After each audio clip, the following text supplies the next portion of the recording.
5. 5, correct. Ooh, Hello, we're back with our final episode of Awakenings. I realized I didn't turn on all the lamps here, so I am having dramatic lighting. Maybe it's okay. I don't know. And now husband is going around and turning on the lights. Yes, thank you. I will be lit better in just a second. You get to watch that happen in real time. But let's our cast introduce themselves, who they're playing, and if they have other projects on the horizon, anything they're excited about, any stuff and things. And no, don't do that one, thank you. But I'll get us started with Evie. Okay, hi. I am Evie, the Disaster GM, currently playing Locke, a changeling shadow monk. It's they're not necessarily having a good time, but an unexpected one at least. Normally you can find me over on Altered Echo Archives, where I run a cipher system-based game called Empyrean Rising about a bunch of would-be heroes kind of discovering themselves amidst a world being changed by the rise of magic.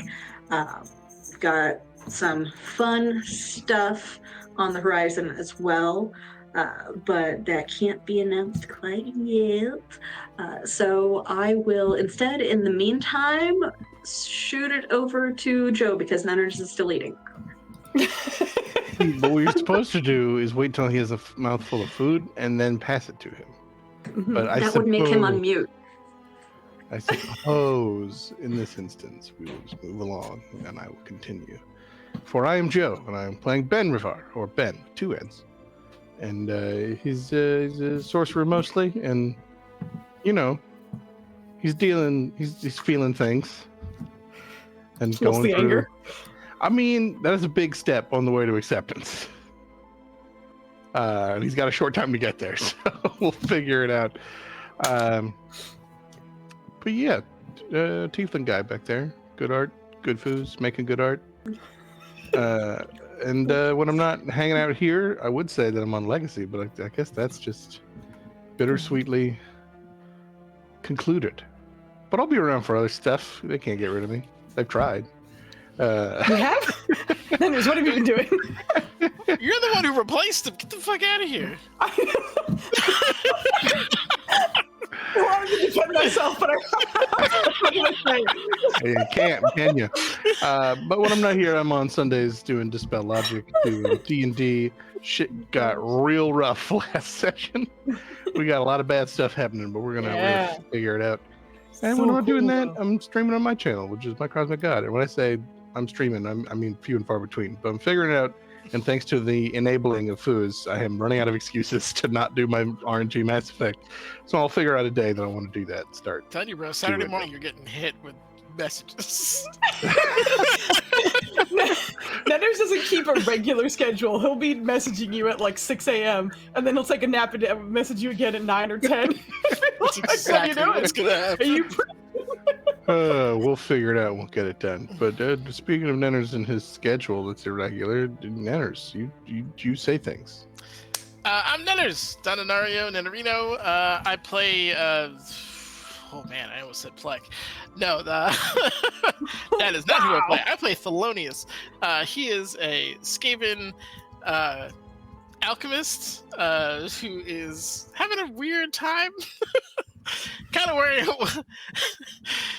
around with a bunch of no-furs. The horned rat is nowhere to be found, although he did get that fucking son of a bitch's hinge tail. He's a little sad that he didn't get his skull, but he's good with him just getting killed, so he's excited about that. Outside of this particular lovely game, I'm a victim in Foozie's game again on Saturdays. So you know, it's always bad news. It's bad news o'clock all the time over there. So it's if you like trauma, come on down. How many times did the little girl die in the last fight, Fooz? Twice. That was your fault, not yours, but the team's My fault. No, I was getting bitch slapped by the Lich Queen of my people. Absolutely. I had nothing to do with that. Anyway, the first round of combat. No, you're still unconscious. Unconscious and had 15 hit points. Anyway, it's not enough for you probably. Anywho, I am also starting a Shadowrun campaign, which is having its Session 0 tomorrow, which I think Joe may have forgotten about because unlike Foos, I invited you to yet another consecutive game, which I didn't. I Joe's- just didn't know if you were going to say anything about it yet, so I chose not to make an announcement Look for at you you. being a Because gentleman. I Okay. am a gentleman and a scholar. I forget shit. I reminded you, and then you made an announcement about it minutes afterwards for Oh, the Session God. 0. Yep. Cup of Joe, it's going to be our podcast where we just bicker Yeah. like old men. It's a gonna mean be cup of Joe, that super mean Cup of Joe. We're just Yeah. going to... Vicar like old men? Get out of here. Hey, he's not on Team Greybeard yet. I'll eat the old one. I think I Joe's don't know. got some Okay. time. I saw it the other day. There's like a wiry white one somewhere. Oh, on the page. no. God, it's the start, Okay, man. okay, if you say so.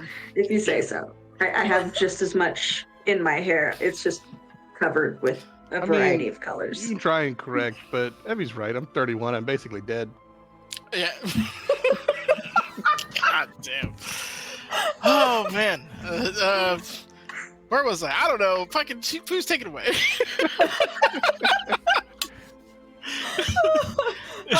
I love this cast so much. I love you guys. You're amazing. I'm genuinely going to be sad when this ends, but also this story does need to come to an end.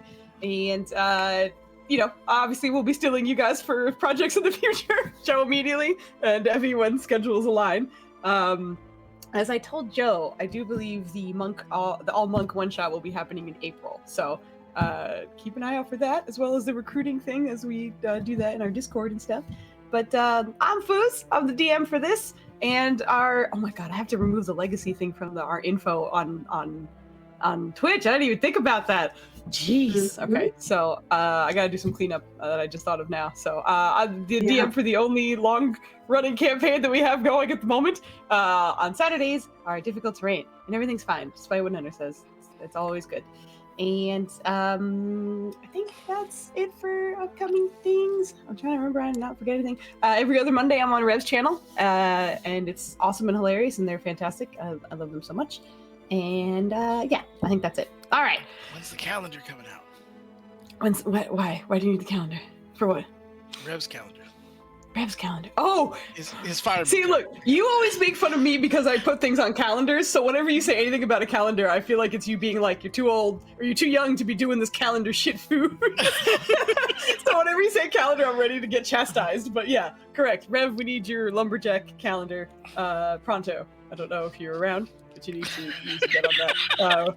We got Joe. We got Joe. I would like to point out that Nenners has asked this every time you've made that announcement, and you always get confused. Every single time. Because I talk to Nenners 6 times a week, and every time there's almost always a comment about my calendar issues. So, Well, You missed our calendar invite, by the way. I'll never forgive you. it's more fresh in my brain. here's the part where I double down and prove that I'm basically dead. And as an old man, I have no recollection of hearing the calendar request every week. Yes, I have thank no you, memory Emmy, of for this having place. the only functioning brain here. Anyway, Am I the only one with memory? Memories for other people. you might be. We're gonna hop into the final episode of Awakenings now. So I will go through the recap. We'll give out our inspiration, and then we'll get into this shit. So we are down to the final 3 souls of this adventure, as Cal and Rahani found a way for their souls to venture in various ways, but the rest of the team seem to have been mostly guided by the Avatar, who has been with them since essentially the beginning, warning them that something was coming and that she was going to do her best to essentially guide you as much as she could and protect you as well. She warned that the staying together makes it easier for her to track you, and as you are now down to 3, she was sort of struggling to keep up with you.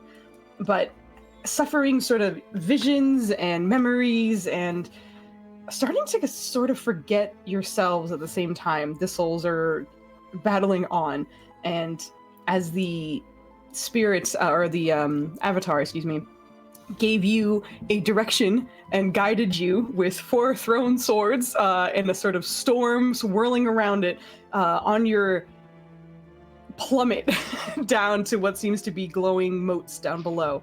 you were all, basically encountered those who killed you. Zinjtail, the Bowbar bitch, as everyone calls him, and Vivil, who was the hired assassin, essentially, that took out Locke by chance. But in a sort of battle of minds, where each time someone failed a wisdom saving throw, their enemy would pop out and be there for that round. Joe had the commanding lead of keeping the Bobard bitch there for 3 rounds, I think.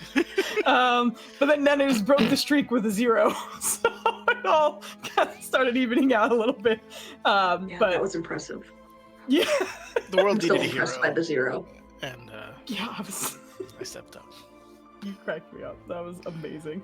But with the incredible rolls, good tactics, you were all able to survive that encounter unscathed, and the souls are still within the falling swords and wrapped in the clouds that kind of circle around them.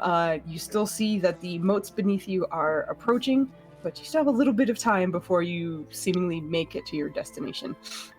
But with that, we're going to be picking up our story, and I believe I announced it at the end of last time anyway, but Joe, congratulations, you have an inspiration for the final episode. Slow thumbs up. And then I do believe, Evie, you got an inspiration from Vogley, because Vogley's a G, so we're starting off with I love you, T-bro. She's best. She's the best. But yeah, we're going to be starting off with you guys having just vanquished your enemies in this swirling chaos, seeing a few things down below. And just at the speed in which you are falling, it seems like you have a decent amount of time, maybe a couple of minutes before you arrive or land or collide into whatever is approaching from beneath. The swords remain around you, and the clouds continue to swirl and whirl around you. But you are still plummeting, and your enemies are gone.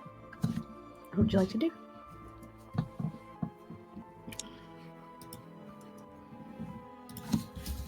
Zinjtail! Vanquished, finally! Yes!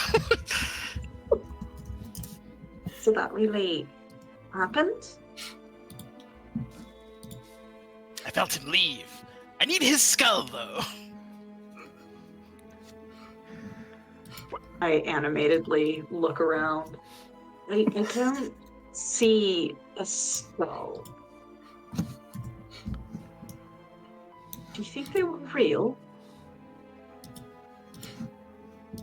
No, but more importantly, there's not been gravity the whole time we've been here, and we are falling fast. Are you, sorry, I'm just going to gesture at Wings. If there's something to land on, that's going to be a problem. I don't think we've actually...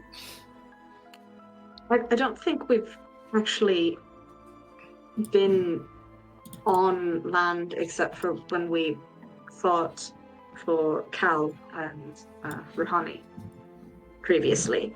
Do you think we're actually going to land on something? Well, we're moving towards something.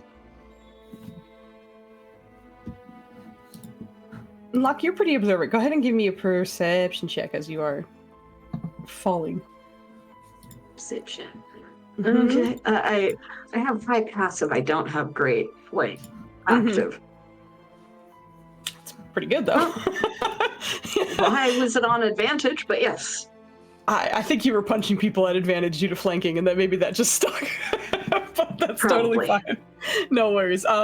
As you're looking down, you can see that there are indeed moats down there, but there's something else down there, and it's hard to tell the size and ratio as you are falling, but it looks like some things may be moving around, but not in a creature type way, almost in a like shifting atmospheric way. It's a little hard to make out, but there are things other than the moats down there that are moving.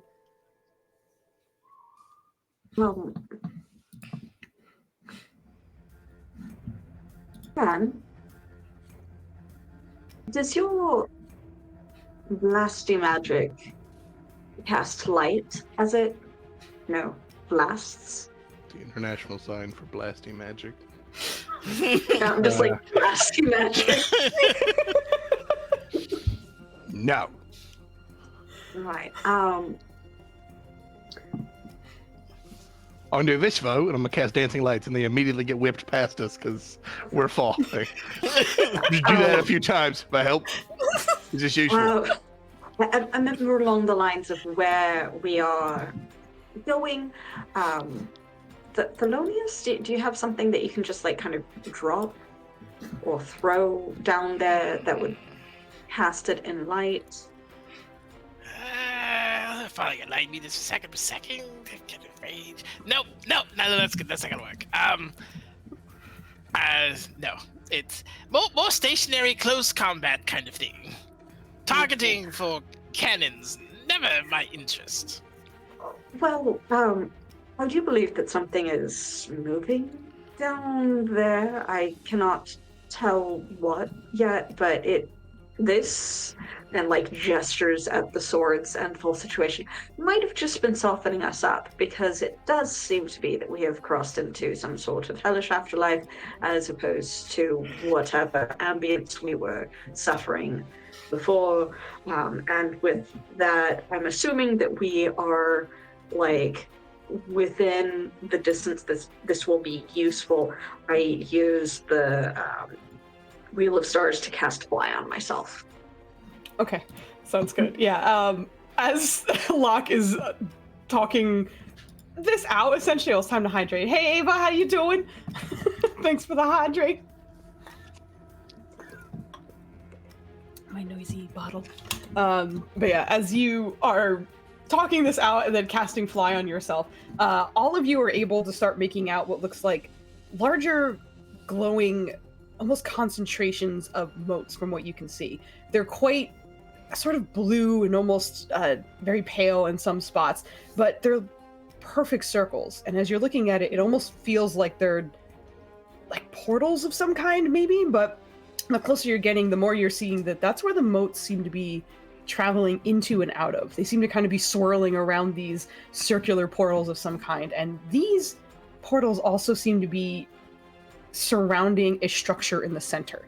And the movement that Locke was able to notice from a distance look as though they are glowing just ever so slightly. And the closer you're getting, there seem to be rings that are kind of rotating and spinning in place and around this almost stage-looking environment. There's 4 different paths as you are getting closer, and there are runes over many of the rings. And you can't help but notice that the closer you're getting, the more the rings are starting to glow. But as you are approaching at terminal velocity, and thank you for the follow and the stretch. I missed it. It's time to stretch now. Also known as, I didn't tell you earlier, but I'm very happy to see the Gears of War shirt on you. It's been a while. Hell yeah, we gotta represent. Gear 6, where you at? Please be better. Anyway, we're gonna keep rolling. But as you are rapidly approaching what looks like the first solid ground that hasn't been tied to a memory since you've been in this space. Those who are able to fly, which is Ben and Locke due to magic, and I can hit my you flying are. potion. Yep, you're hitting that as well. All of you, That's go me ahead and 10 roll feet me. per second.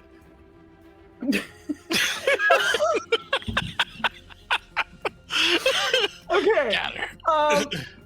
For him, well, you're pretty decent at this. I don't know, just roll me a dex save. Same with Locke.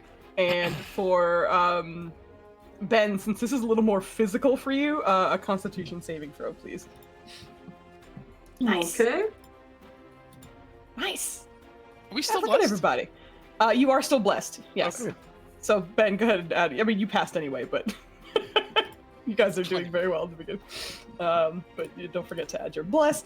But as you are all able to slow your own falls in your own ways, you all kind of safely slow. God dang, that was fucking incredible. And it wasn't necessarily the speed in which you were coming in at. You're starting to notice that there's intense wind and breeze in this space that is like gale force winds nearly knocking you off your feet. You do manage to land on the center, which seems to be sort of circular, and these rings are still rotating and spinning around all of you silently. And despite that, the wind is almost the only thing you can hear. The motes are also swirling around this space and around you as well. And it is getting very hard to focus. Each of you can go ahead and roll me a perception check as I move you over to the new map that you are on. Well, first things first, as soon as I land, I'm tucking wings in tight because I don't need to be dealing with these gale force winds. Yeah, Secondly, get blasted off. in honor of my friend who isn't here right now, hello, I'm Gale. God damn it. You're welcome. Sandy. Oh, no. Sorry, what kind of check am I making? Perception? I don't remember. Perception. Okay, we're good. God damn, you just... Okay. As you all land and the gale force... I hate you. Yep. Winds continue. The word's just ruined now. I think Locke and Ben would immediately realize that the 4 doorways on on all ends of this center platform that you are on, those gale force winds that you are feeling are all coming from the doors. And they're not pushing you away. They're all trying to pull you in.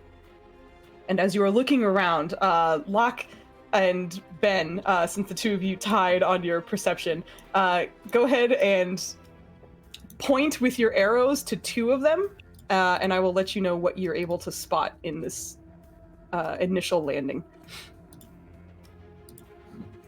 Or you could just tell me north, south, whatever. That's whichever ones you'd like. All right, I see. So for Locke, as you are here, towards the right side, where you pinged first, it's very dark, very blue. And honestly, if you hadn't been there once, you probably wouldn't quite recognize where that is. But you remember talking to Locke in a space, not Locke, excuse me, Cal, you're Locke. You remember speaking to Cal in an underwater environment that felt warm and safe and was where he chose to leave. But that seems to be in that door. There's a vision of it that's just sort of pulling you in. And down towards the southern gate, it looks pure white. You have also experienced that with Rahani.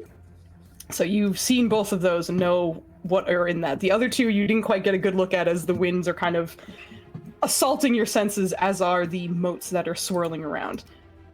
Ben, which 2 are you looking at? I mean, the cheap answer is to pick the 2. So I'm gonna roll a d4 for it. Okay, sounds good. So 1 and then clockwise. So I look to the right and see the blue. You do not see the blue. I don't see the blue. I see something You different. do not see the blue. You do see something different. And then 1 is the top one? Yeah. Okay. In the very top one, you see the silhouette of the archer, surrounded in black mostly, but he seems to be glowing slightly, a brighter blue. And to the right, you see what looks like another archer of some kind, but different. It's not the bowbird bitch, as you call him, but instead longer, and it doesn't look like they're even on solid ground. They're just sort of floating in that space.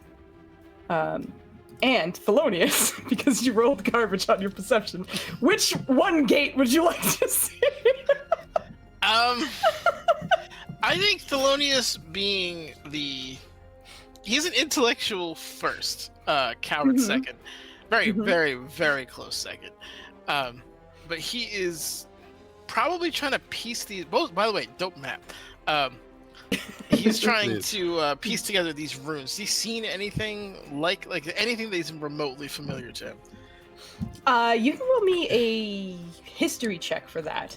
But you would still be able to look at one of these doors as well. I was going to let you take a second to look at the runes as well, just because you probably got to look on the way in as you were coming in. You boys on fire. I mean, you rolled well for your deck save, you know, if nothing else. Right off the clip. Yeah. Exactly.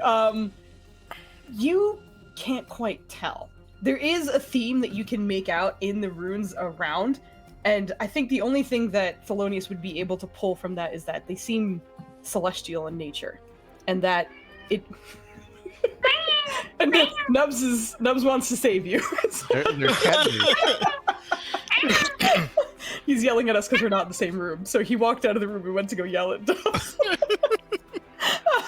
But you can see that they are celestial in nature, and that you can't read them, but you can at least kind of recognize that some of them are in reference to souls, and I guess in a way like their path, their journey is what you're kind of picking up from those runes. But in addition to that, what direction would you like to look at? Hello, Garrus. Well, we were always going north this whole time, so no, not one to break from tradition. Yes. Yeah. As you look north, I don't think you have experienced this, but you see the deep, blue, dark underwater environment. Don't want that. Don't know. And as you are all here, the winds are picking up, and as you're kind of getting bearings on what is happening, the motes that are around you are starting to fly through you and around you, not necessarily aiming for you, but just in the chaos of the push and pull of this space. Your memories are starting to meld with others, and you're nearly forgetful of the body that you're in. You're starting to sense and feel body parts of other lives, other souls. Sometimes it feels like you're taller, heavier, wheelchair bound. It just rotates through so many experiences at once. And as the longer you are here, the more you are realizing that you have limited time. This is likely where a decision has to be made or an attempt needs to be made. But being pulled from 4 different angles makes this very difficult. So we're going to start this off by rolling initiative, because in the timeline, you have a certain amount of rounds before something chooses for you. And in the meantime, you will be attempting to make your way in any direction you choose. Not great rolls, but it's okay. There's no like actual enemy here, so that you got that going for you, which is nice. I'm really enjoying. If we assume Thelonious isn't struggling with the wind more than the rest of us, I just saw his little rat guy being so tiny. I just pictured him immediately having to like reach out, snatch him by the tail. His little homunculus. Yeah. Just the exhaust plumes going like very strongly in one direction. Yeah. Oh my god. While screaming, "No, wet." Exactly. As this round starts and you had just enough time to essentially land, not smash into this thing, get your bearings, look at a few of the portals, recognize some of the runes, perhaps. Each of you are starting to watch as some of the motes seem to almost take shape beside you. Some of them don't seem familiar, but others very much do. And Thelonious, you're starting to make out a few rat silhouettes kind of off in the distance, not too far from you, probably like 13, I wanted to say 30 for some reason, about 30 feet off or so. Glowing pale and bright, but they seem to be facing you, and knowing that you have limited time, and you're not sure what they're doing yet, but they seem to be forming. What direction are you going in, or what would you like to do? So, in true Skaven nature, fellow rats are usually foes or foes in disguise. Mm-hmm. Can't really trust anybody. So he doesn't see them as potential teammates or people who are trying to help him. Mm-hmm. He doesn't recognize anything, any clan symbols, any armor styles. Like it's no, like not on them. Part of it is because they seem to be forming. You imagine that they're still if you gave it, yeah, if you gave it enough time, you'd probably get some. So I went in blasting. Yeah. If you gave it enough time, you'd likely get details, but you know that you don't necessarily have a lot of time. All right. Well, he knows that place is water, and he, being A rat and B an alchemist, being within tremendous amounts of water is not a good thing. So he's going to look to the south just to see maybe this is some kind of weird, like, elemental opposites. He'll go with the desert over there. That's at least what he's thinking. Okay. So you also find that it is really difficult to move in these contested winds, regardless of whether you have flight or whatever it might be. So each round is a sort of test of essentially perhaps your ingenuity in some ways if you find a different way to move, but if you are basically using your raw physical force, then it is a strength saving throw to see how far you can move this round. If there's anything else that you would like to use at your disposal, you can attempt. Okay.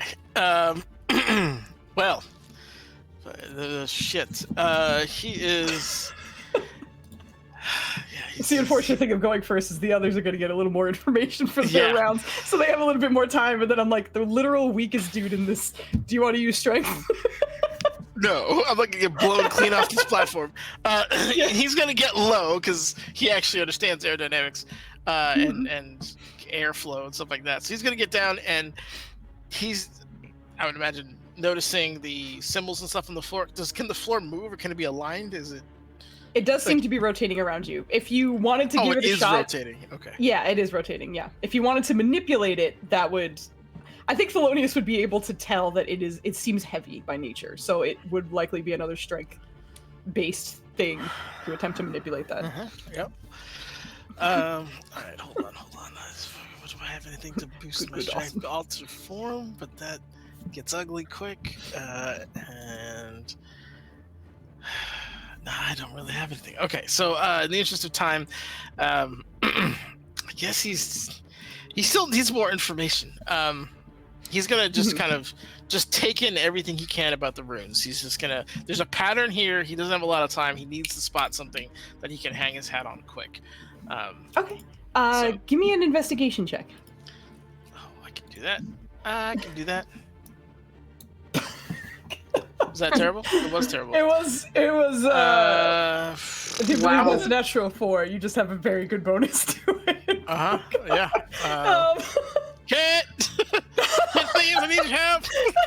I'm pretty sure it's, yeah, we have a little bit of time and then I think it's off cooldown. But as you are looking and taking a look at the runes, it's even hard just to keep your eyes open. Even though you don't have a physical form, the winds are just like, if you were breathing at this point because you are simply a soul, it would probably be hard just to breathe as well. It is just, it's disorienting, and with a rat with sensitive ears and eyes, it is hard to get a lot of the details. But I will say what you are able to make out of it is that it looks like some of the markings, especially on the center rings that are beneath your feet as you're kind of like getting low and crouching, seem to be marking off locations. And it feels like those are rotating in a particular order to perhaps maintain the locations that are there. Perhaps they're being maintained or manipulated already to show such locations. You're not entirely sure, but that has something to do with what you're seeing in the in the portals. Gotcha.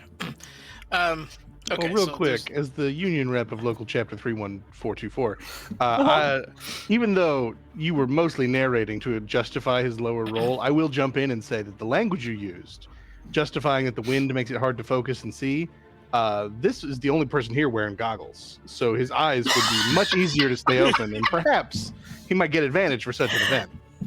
Did you ever take off your goggles? I don't remember. No, he put his mask and everything on in the last episode, I believe. Oh yeah, that's true.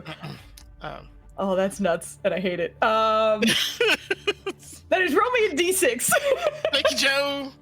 All right, I got a 2 coming up for you, Foos, since you asked so very nicely. Well, my numlock was off. Look at that. Oh, I beat my own low fucking estimate. Look at that. I can only do so much now. I know. Ladies and gentlemen, we at the Love Rollers Club are always looking for new talent, but best believe that we are maintaining our own level of excellence. On the bright side, thanks for the thing. The word sub. That's the word. Yes, thank you for the sub, Thorin. Super appreciate it. Words is hard right now. Yeah. And starting to look around as you were trying to like get your bearings. For just a second, part of Ben's coat just like whaps into one of your goggles. I can't see right. Hard to make out. But the longer you are here, the more you're starting to hear queakish coming from the rats, the rat silhouettes that are closing in on you. Okay. So the end of my very long turn, he's just gonna tell everyone. The panels on the floor, they have locations. If you see Scab and Bite, let me know. Amazing. We and understand he's just gonna be any like of on that all despite the fours. win. You are close enough to understand it, but Thelonious is full shouting. Yeah. In a gas Uh, mask. In a While holding on to his little homunculus rat by the tail. It's a vision, let me tell you. All right, well, with that, we will leave you there, and then we will actually, excuse me one second. Roll me a d4. Almost forgot. Who, me? Yes. Oh no. Okay. As you are looking and trying to get your bearings, you feel a very hard just tug coming from one of the portals, pulling you in its direction, regardless of whether you were attempting to move in that direction or not. So you, your little homunculus, actually get a little bit closer, about 5 feet. You are scooched in that direction. And as you turn to look in that space, it's hard to make out, but you see a lot of horns on whatever is in that one. But that's where I will leave you. Scooch. Yeah. Your people. Thiefling! Stop calling with... Anyway, Ben, it is your turn. Much like Thelonious, limited time and lots of wind. What would you like to do? Well, I'm gonna call out archers and point to the two vaguely that I saw archers in, because those seem bad. Which reveals to Locke that at least one of those where you weren't seeing an archer. But then I'm gonna try and look at the other two and see what's there. Hopefully not archers. Yeah. All right. I will let you know if you want to use what is kind of like a bonus action, then you will need to perception check to see how much you can get. If you'd rather spend your full action to just get all the answers you need, you could do that as well. I will burn the action. Okay. So for Ben, you are looking around. Bad archer up north, unidentified archer to the east. To the south is fully white, and to the west is a cityscape.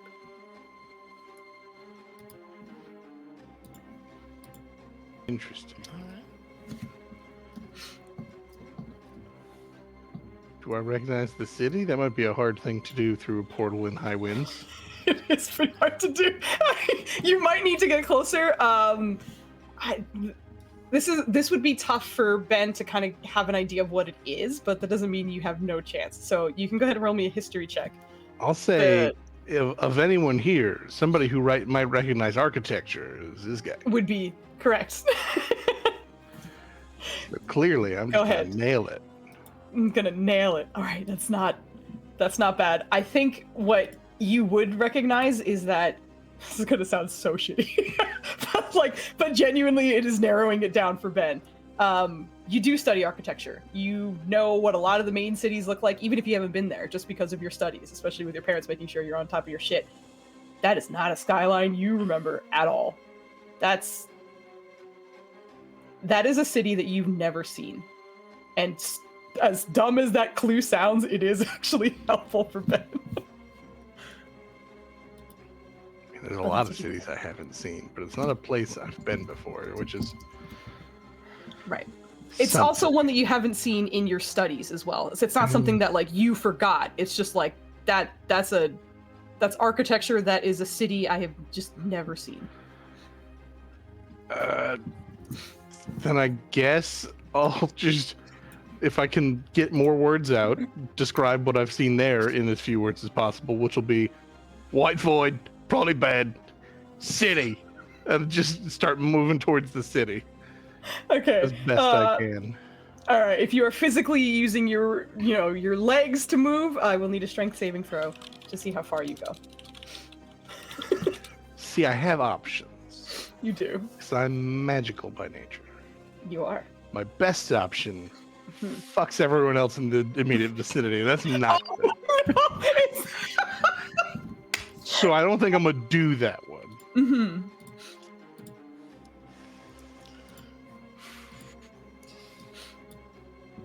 I wonder how much damage does that do? 2d8? I can probably handle 2d8. Oh, not by much can I handle 2d8. You guys are all at like 20 hit points each. It is Yeah, I'm not, remembering that now. not great. I was just thinking I could thunder wave, but just me. And intentionally fail to Thunder waves the save. ground and shoot myself. Yep. Nah, I think it's just God. I'm gonna have to attempt to muscle through with muscles that ain't there. Mm. All Of right, us are weak. go ahead and it's bad, Ava. they had a rough fight. Your wife saved them actually. She's the only reason they're alive. Ben, go ahead and give me a strength saving throw. Okay. And then something I forgot to you know mention what? as well. What's up? Oh, well, I was just remembering. Bless is still on. How long did that D4 potion you gave me, Nanners? 10 minutes. That's probably well gone then. Okay. Yeah, unfortunately. Just double checking. Yeah. Okay, so you, Thelonious, as you are kind of just working in this environment, other than the winds, you don't really feel much of a difference. Ben, as you are in this space and the winds are kind of affecting you, even though the winds are messing with you, there is something else that feels like it's sort of dragging you a little bit, as if you are struggling to function in this space. Due to some of the memory or saves that were done for meta terms earlier in this campaign, it's going to be a little bit harder for you because you didn't pass many of them, unfortunately.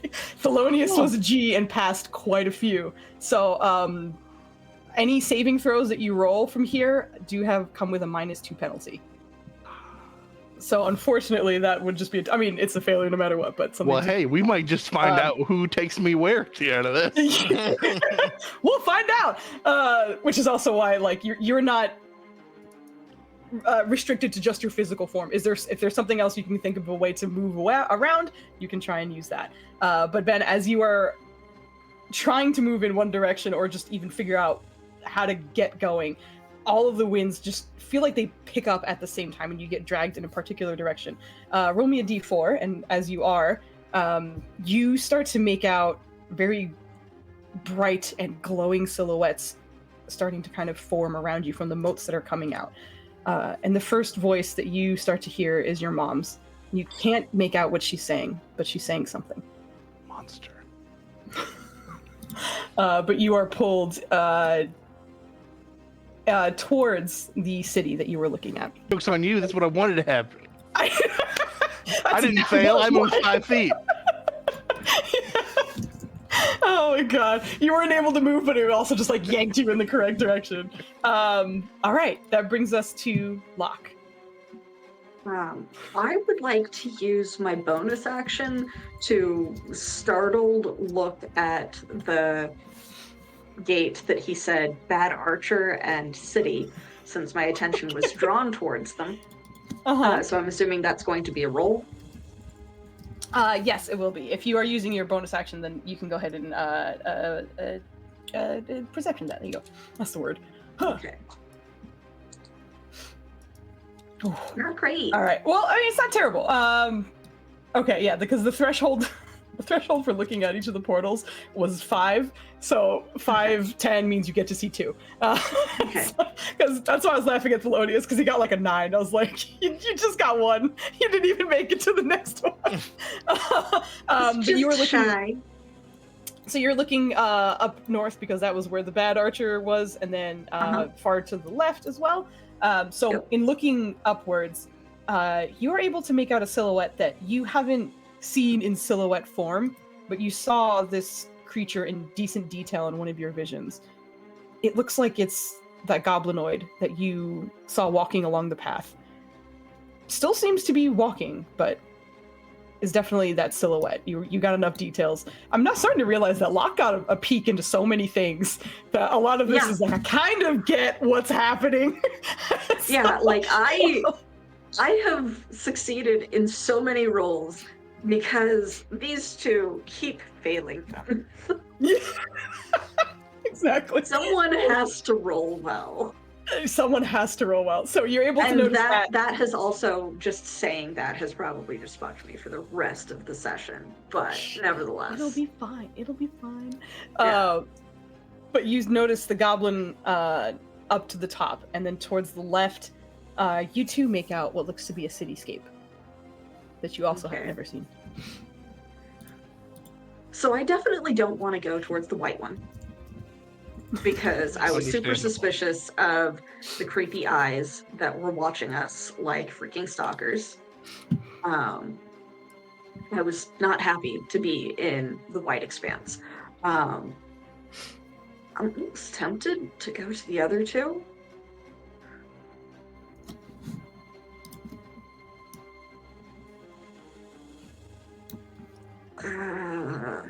The torn loyalty here.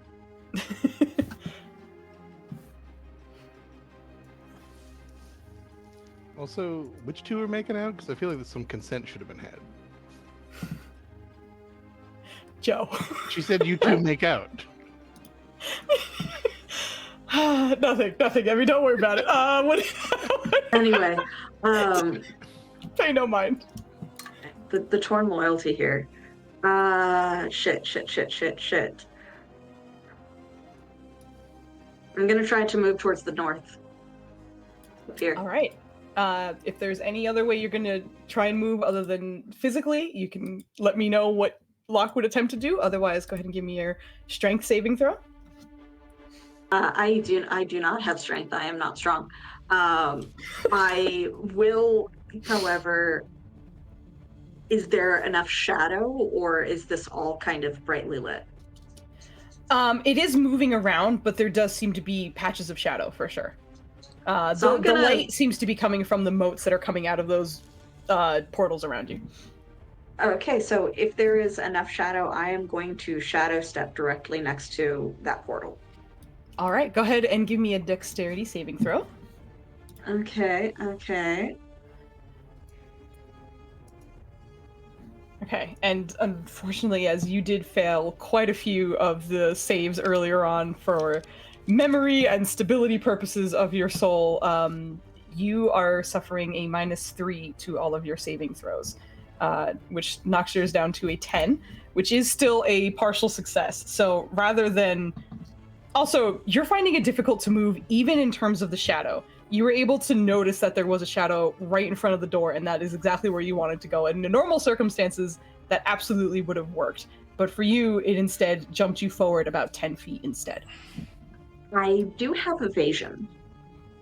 I don't know if that would count since it's not damage. Yeah, it doesn't unfortunately help you in this situation just because you're not taking any Okay. damage. It's just the None of environment. my class abilities do. Okay. Yeah, being a dick. But Yeah, no, like that. None of my able class to- abilities do. Like the Yeah. evasion and stillness of mind are useless. Yeah. Don't worry, I made Joe useless for like 6 episodes. Yeah. It's just the nature of this kooky shit. Locke, while you are here and you're able to move forward just a little bit, go ahead and roll me a d4. Okay. Hey, Nimbus, what's up? Just the gift surprised me and it cracked me up as well. All right. You feel a pull from a different door. You guys all rolled 4s, right? Yeah, you guys are all getting pulled to the same door. Thelonious, you feel Locke kind of bump into you a little bit as the wind from that gate on the side is yanking the two of you. Locke, I'm just going to say you go down one as opposed to over to the other side. But as the two of you collide for just a second, the two of you feel a little bit more stable while you were connected. And it's not because the weight of your bodies, it just feels like there was just a little bit more stability if the two of you had any kind of connection. So you smack into him a little bit, get pulled in that direction, and kind of have a bit of that revelation. As that is happening, Locke, you are also starting to notice sort of pale, glowing figures starting to appear around you. Those are a little bit harder to make out just because of how they vary. But Locke, wouldn't take you too long to start noticing that they look like some of the people that you would donate to in your Robin Hood-esque escapades. Most of the time, families who weren't as well off. But you're starting to notice certain silhouettes apparating around you. And I do believe that is the end of all of your turns. Nennis, you got a D4 from Vogley. Yeah, thank you, Fogley. I will roll a 1 in your honor. I will roll 1 in your honor. Oh my gosh. As we go back to the top of the round, everybody please roll me a wisdom saving throw. No. Oh, I'm sorry. No. Don't roll me. It's a flat Yes. D20. Please just roll me a flat Alright. D20. Oh. Excellent. Yes, I apologize. That is. So the same thing, but without bless. Thanks. Oh yes. Oh, you're shit. Right. Ain't bad. I am using my D4. Okay. It probably won't help much, but at least it's a 9 instead of a 5. Mm-hmm. You left some meat on that bone. God, I love you, Dennis. I'm very me too. sorry. Me too. As these figures are starting to sort of appear around you, Thelonious in particular, you are starting to hear the Queekish coming in a little bit clearer now. And I think to your relief, it doesn't seem to be Zingetail at all. It is perhaps comrades maybe that you worked with? It sounds like they're gossiping, however. There's something about the way they're speaking that sounds like they're demeaning you a little bit. Talking about how you never amounted to much. What? Cowards! Ooh! I'm gonna use a warp stone. Of course you're gonna do it. I'm gonna.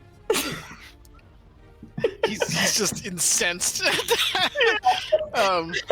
Starting to like tickle at the edges of your mind. You feel their voices coming directly to you. As the rest of you are having to shout at each other, it's just directly something that you can hear as the figures seem to still be slowly approaching you. And as the others are watching upright figures kind of walking in their direction, you are watching your Skaven folk just kind of on all fours, inching their way towards you. But it is your turn. But the figures seem a little closer for you than they do others. Okay. Whew. They don't seem to be corporeal, though, right? No skulls to take? No skulls to take. That saddens him. Okay. He also doesn't like being approached by gossipy folk. He is going to realize that his ability to see anything in this, especially with the mighty one next to him, is not going to be great. So he is going to cast. He's gonna try to fumble around, grab like one of his his two like vials, mix them together, shake them, gets it to like a nice kind of purpley liquid-looking thing, but it's very gaseous, and just smash it on the ground and cast detect magic. Oh, wow. Good gosh. Yeah.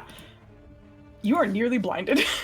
Just how much radiant magic starts to come off from this whole environment.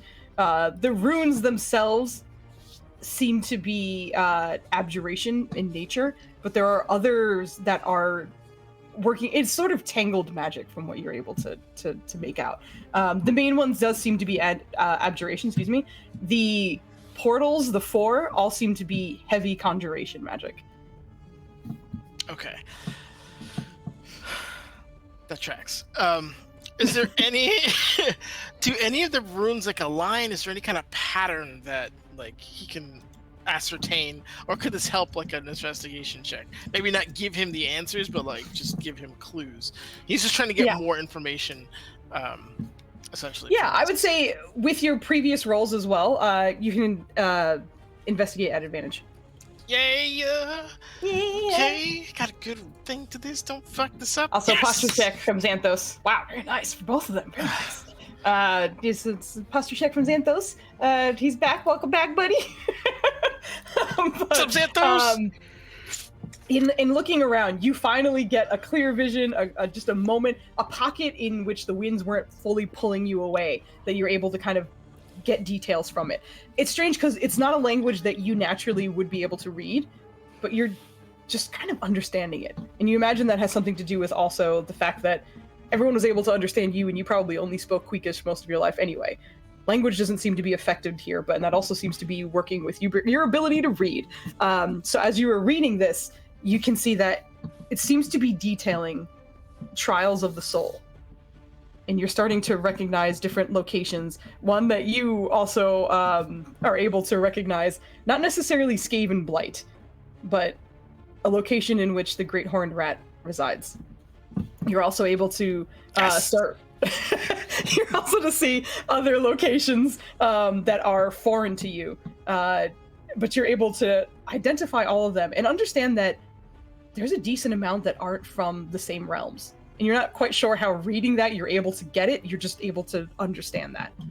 This is some weird high toast. This is a strange convergence of many realms in one spot. This is Nexus of Realms. Yes. My lord, it's over there. I'm gonna go. So if he can find a direction as to how he gets to the lair of the horned rat. With your 23 investigation, you're able to follow the runes to realize that the many horns you saw in that doorway was the many horns of your rat. So the pull that you received was from your god trying to pull you in. He's gonna turn around and fucking run straight in. Excuse me, sir. Felonious, you did take quite a bit of time to investigate. So I can say that, like, if you wanted to try this round, it would be. Oh no, that's fine. That could be his turn, 100%. Okay. No problem. But yeah, Gotcha. the intention is like he's turning to go. Yeah. Okay. I figured it out this way. Okay. Yeah. Gotcha. At the end of your turn, please roll me a d4. But I don't want to. I know. Just roll a 4 again. You got this. You got this. No, I just rolled well. This is the pattern, man. I roll well. I roll like Dookie for 6 turns. I roll well. Roll like Dookie. No, what? Did I? Listen, it's get only an 3 to 1 odds you roll bad. Exactly. Woo, okay. See? There you go. As you make eyes with the gate, now understanding what you had seen, mostly just because you're able to decipher the runes down there. The many horns that you're able to make out in that silhouette start tilting back, and you're able to see the glowing green eyes of a familiar deity, and you get yanked forward once again. Yes! I go to my lord and master! That is the end of your turn. The Skaven that are surrounding the area are starting to close in a little bit more for you. They started at about 30 feet. They're probably at about 20-ish right now. You see, they're jealous! You bow! Ben, it's your turn. All right. A city seemed the best option, but now it seems to be a city of horned rats. And that seems bad for me.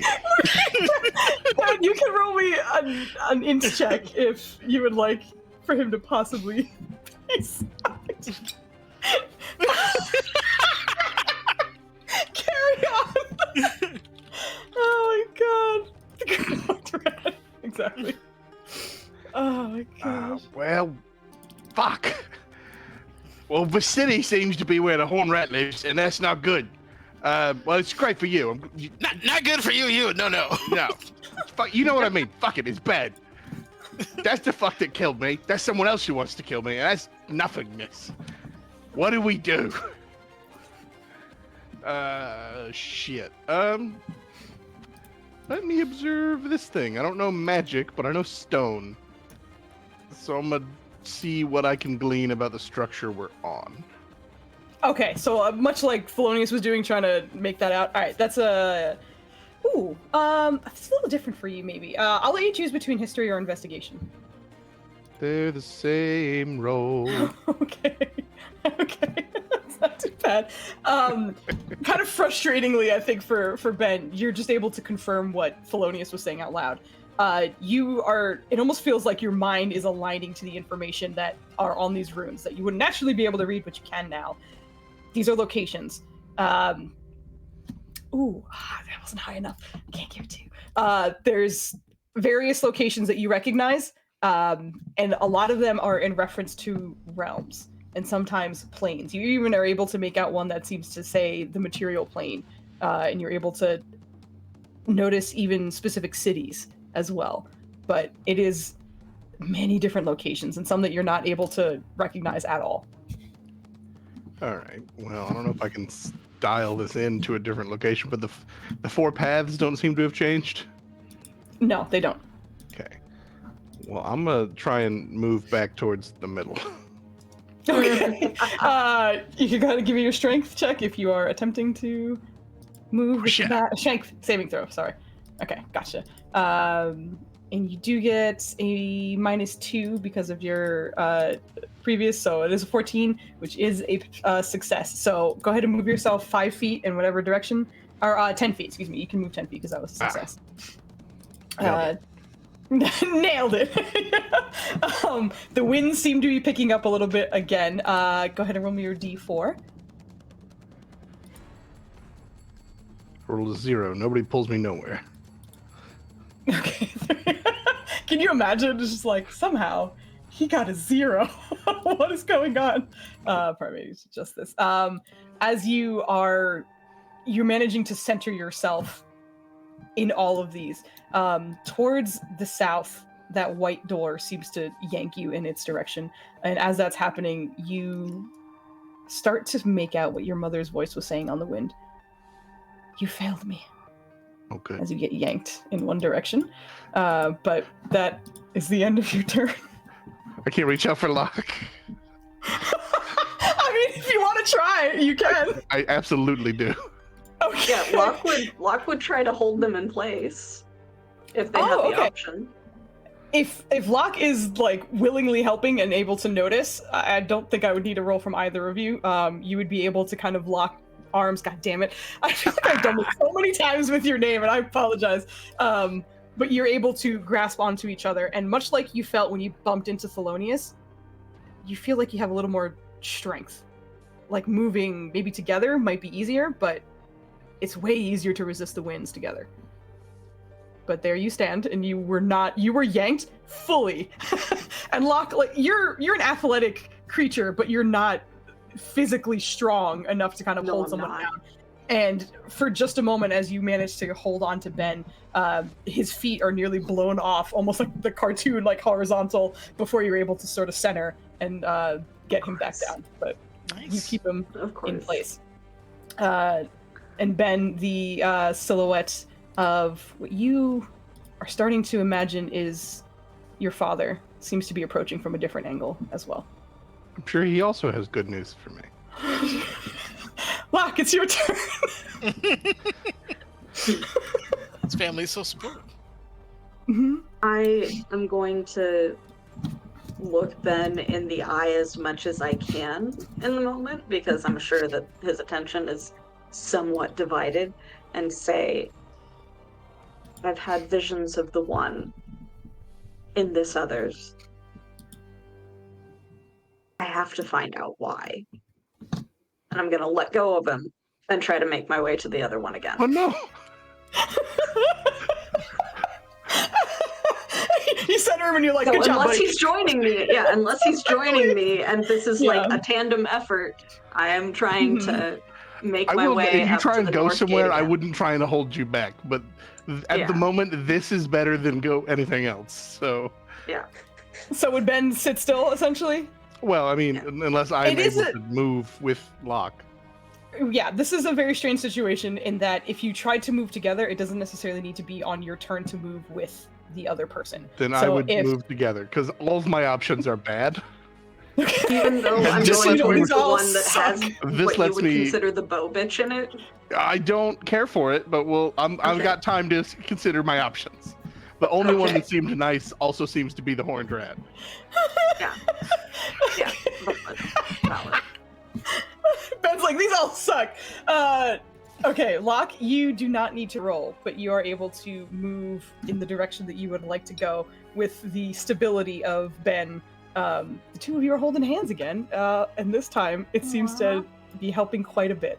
But you are both able to scooch closer to that other doorway, essentially. Is there anything else that you wanted to do? Only about 10 feet? Yeah. Okay. Did I only move you 5 or did... Okay. I don't really have anything else that I can do, I think. Okay.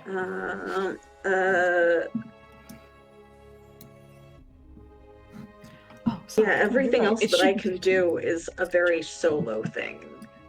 Gotcha. Yeah. Also, I realized it should have been 15 because of the extra help, so I scooched you up just one more. You're a little bit closer. Okay. With the two of you sort of trudging along. All right, go ahead and roll me your d4.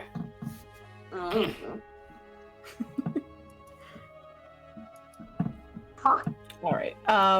And the two of you, you can both roll me a strength saving throw to hold your ground as you are going to get yanked in a direction.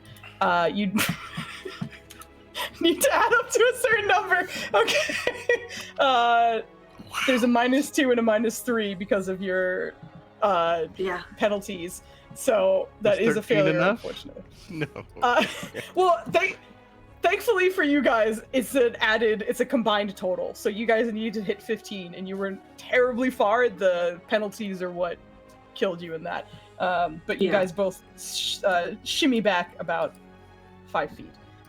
Still making progress, but getting knocked off kilter just a tiny bit. All right. At the top of the round, I need a d20 from everybody, please. As the motes and spirits around you seem to be fervently moving with far more intensity. Nenders, that's the bar's high right now for you, my guy. Yep.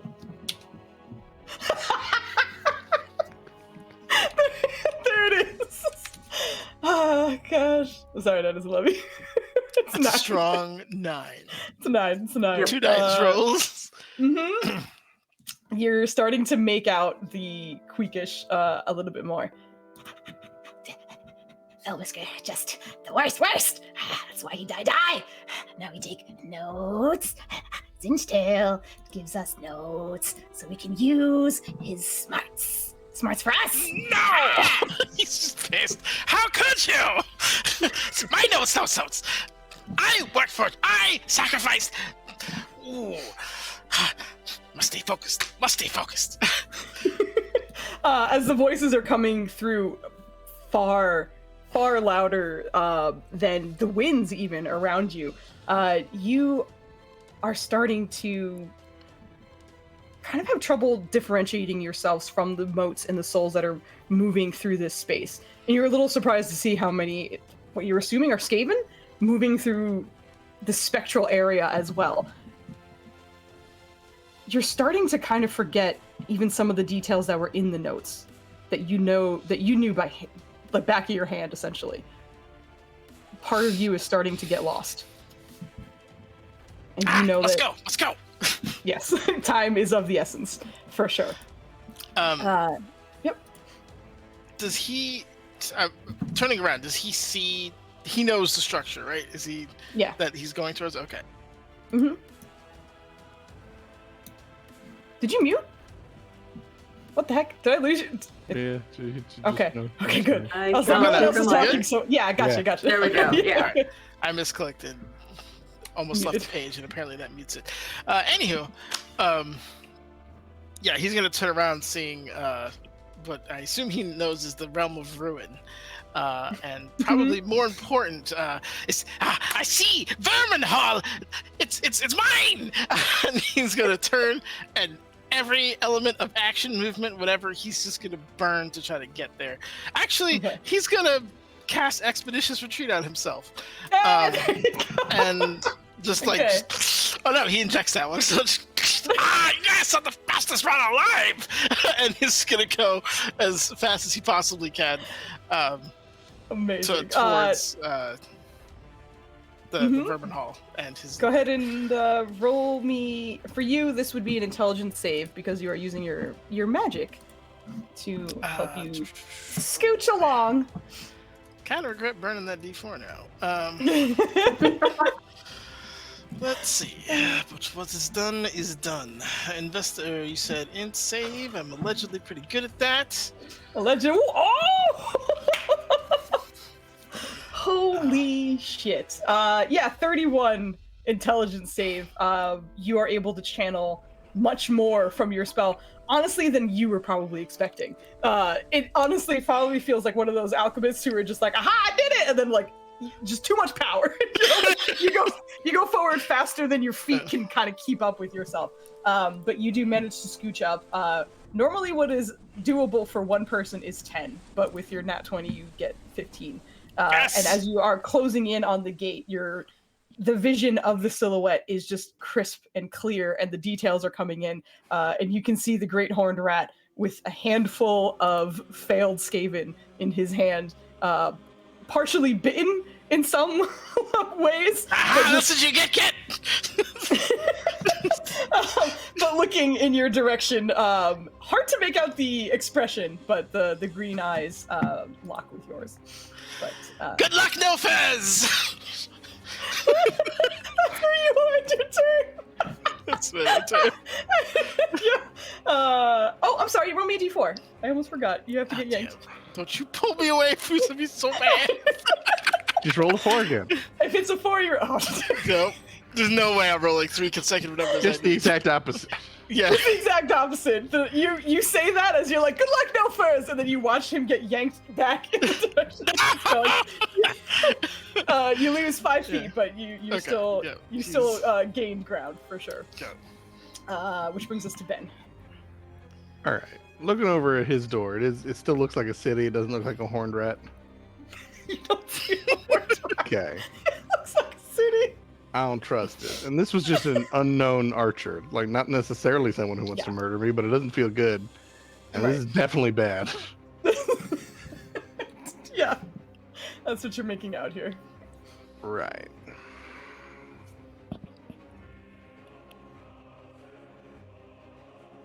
Fuck me. And then I'm going to cast Thunderstep. So I can't really turn my back to a single wind, but I'm gonna do my best to just muscle through the fact that putting my wings out is a bad idea. To put that wings, we're just now in a wing cocoon. And I'm gonna move both of us over to the door I really don't want to go to, but all right. that's Much what I'm like gonna do. Much like with Thelonious, go ahead and roll me your charisma saving throw. I almost said sorcerer saving throw. I mean, that's not a thing. Correct. Same thing. Jesus, rough. It is still a success. It's just not. Oh, what's up? Oh. Oh God. My That doesn't God. matter. I Wow. succeeded. Joe. You did succeed, Joe. We need to get you looked at. I think that's what it is. Oh gosh. But Locke, you feel Ben holding on to you curse and then cast something that does seem to relocate the two of you. It is a success. It's just not likely as much as you would have preferred, but you're able to move about 10 feet and get onto the walkway, bringing Locke right along with you. I almost said Cam. Good lord. We do the whole The bit one and we that barely Joe doesn't want teleported. to. Yeah. We barely teleported. Fuck me twice. No. Because I already didn't I want to go in tried this that earlier. direction. I tried that earlier. It didn't work. That's why I'm walking. Oh, I thought she meant the other thing. No. Take him out to dinner first. No. No, Ava, no. Well, they're holding hands. No, I'm just kidding. But Ben, at the end of your turn, please roll me a d4. I mean, yeah, we're holding hands, but we're using protection. I got a shield.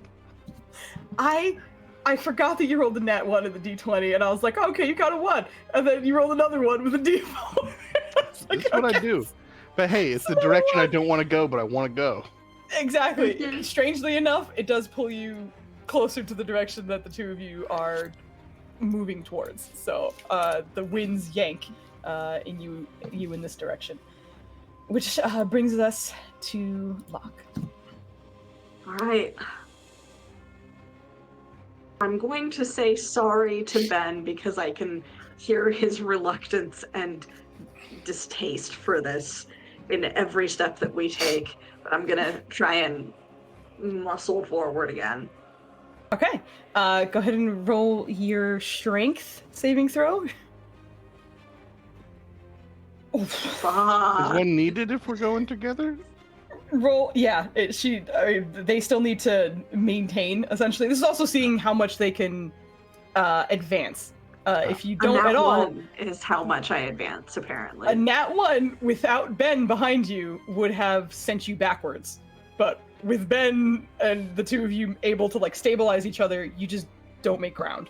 A particularly strong gust keeps you in place, despite you also being pulled in that direction simultaneously.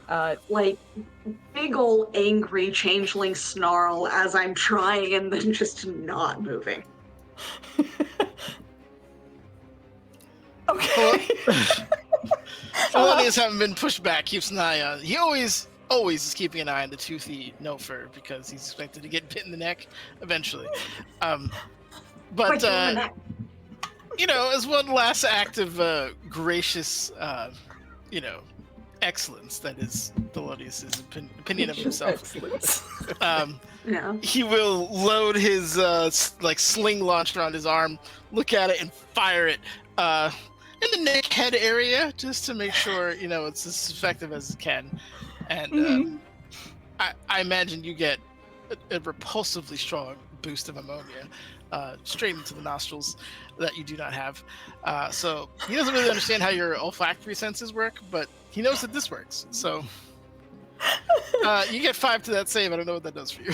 Doing his best. No, that does turn it into a mild success.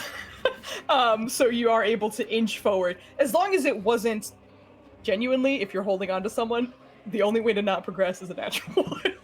So now that it is not considered a natural one with his help, you're able to scooch forward an extra 5. So it just blasts me in the face and I snarl a little bit, realize it's you, and then just kind of wave. I like that you can't smell it and get a benefit, but depending on the wind, I got the tail end of that. No benefit. Definitely. Definitely. Just blasted in the eyes with ammonia. Smelling salts. Oh, man. As you go between places that you don't like, it's a bad time for Ben. But you're able to inch forward just a little bit. And the closer you're getting to this door, you, even though it kind of looks like it's within about 5 feet, you have to go about another 10 or so just to pass the threshold of the gate as you're going there. But you're already starting to experience a few things. Locke being as close as you are, you're getting that vision again of the goblin on the road, except it's not that sort of hovering, just voyeuristic almost view that you were having before. You are the goblin. You're shorter, you're lower to the ground, you can see your armor kind of glinting off in the moonlight. And you look off to the side, and there looks to be a teal-haired tiefling walking beside you, pale and chatting with you. You're not participating in the conversation, but a conversation is being had, and it's pleasant at the moment.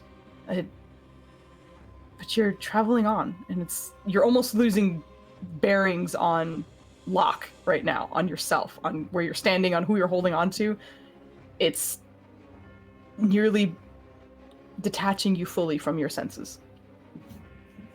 And Locke, as you're experiencing this, Ben, not too far behind, not nearly as intensely as what Locke seems to be feeling, although you might not recognize it in the high winds that are happening right now. The body language is hard to read when it's hard to even stand at the moment. But for you start hearing the sort of familiar voice coming through.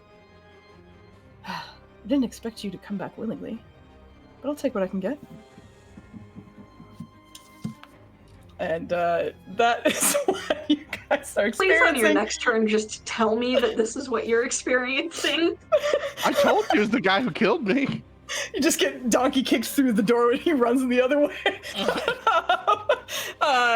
We are going to take our break at the top of the round here, as you are all finding a direction to go in. Oh, I forgot actually, Locke. I need a D4 from you. Sorry, and then we'll take our break.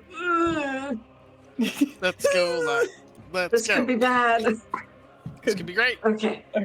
It's just the exact opposite direction. Again. Actually, I do think I need a saving throw from the two of you to see if you will scooch. I'm just double checking. How far it goes. So Joe, I can only flash a genius once around, man. So I need another strength save. Yeah. Yeah. Okay. Oh, golly. Okay. I think you guys actually like just made it. I think. Hold on. Let me do It's the a math 9 now. and a 7. So 16. Yes, correct. You do manage to resist it, so you Just are both barely. Okay. firmly in place, but you felt a tug from the exact opposite direction trying to yank you off. All right, so we will go to the top of the round, and this is where we're going to take our break. We'll be back in like 10-ish minutes. It's 8:30 right now. We'll be back at 8:40. Have a great break. Enjoy your watch around and stuff, and come back for the finale. Sounds good. Yeah. Bye. Did you escape in that? Good. I did not.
should adjust the map to. Hello. What'd you say? Water. No. Yes. It's very empty. I'm sorry. I didn't. Can you give me one water? Thank you. Welcome back. Perfect timing. Yeah, you get to listen to Dubs get me some water. Thank you. But we're back in the final stretch here. The 3 remaining souls are battling their way to their destinations. And it looks like a little bit of regret is seeping in for one of them in particular. so a shift may be happening soon. It's fine. Okay. Yep. Mm-hmm. Yes, I do need a D20. You don't know me. Yeah, but everybody, please hit me with a D20. Damn it. That's how much you forgot. At first I was like, why is Joe rolling? And then I was like, what should I be doing? Oh yeah, asking them for yes. God. Nanners. What is happening? He did. He did. Thelonious, as the voices are starting to almost overcome you and the queakish judgment, frustration, just poking at things that they know would frustrate you. It almost feels like it's tailored specifically to cause you anguish. But something cuts through all of that, seemingly silencing your mind for a second. And it's not something that Thelonious appreciated the first time he heard. But for the second time, you hear the sound of an infant laughing. What? I'm not entirely sure if he would know what an infant sounds like? Infant would sound Yep. like. Yep. But you would know that it is laughter. Like, it is clearly like giggling of some kind. I think Thelonious would at the very least be able to understand that it's not maniacal laughter either. Okay. And that might add to the confusion of like, I've never heard just joyous, innocent laughter, and I've never heard it from an infant. So this is foreign, but you can still pick up things from it. But you hear that, and there is suddenly a strong gust coming from the wall, the portal exact opposite of where your great horned rat is coming from, and you are dragged back 10 feet. 10 feet! 10 feet. The vision of the great horned rat gets just a little blurrier as you are pulled a little bit further away. That clarity that you once had gone, and you can see his eyes are starting to kind of refocus elsewhere, where once they locked with yours. But Thelonious, at the start of your turn, you are pushed back a bit, but you have your turn. I don't want to roll D20 over again. Failed so many. Oh my gosh. Do I have anything? Nope, I'm down to 1 spell slot. Well, Expeditious Retreat is concentration. It is. That's I'm still So- concentrating on. Oh, he's Yeah, just trying so to you see. could... Yeah, okay. Yeah, his god is right in front of him. So I have a question. I have 1 spell slot, which means I can make another elixir, which means I can drink a potion of swiftness. Would that stack with my expeditious retreat? Yeah, I think so. He's doing it. He's going on speedball crack. So Oh my with his last bit yeah. of alchemical ingredients will mix together first. This will get me to him. This will get me to him. Yes. Just like sloppily drink it, coming down the sides of his face kind of stuff, which would put his movement rate at 40, and then he would burn everything. So that's move the action. Well, no, he can't. So it's just shit. Just movement, I guess. No. God, fuck it. The weird. No, it makes more sense for him to just use Expeditious Retreat. Because he wouldn't get it back until next round. God damn, that's so weird. All right, yeah, he's just gonna fucking sprint forward. I need your intelligence saving throw, and then I need a D4.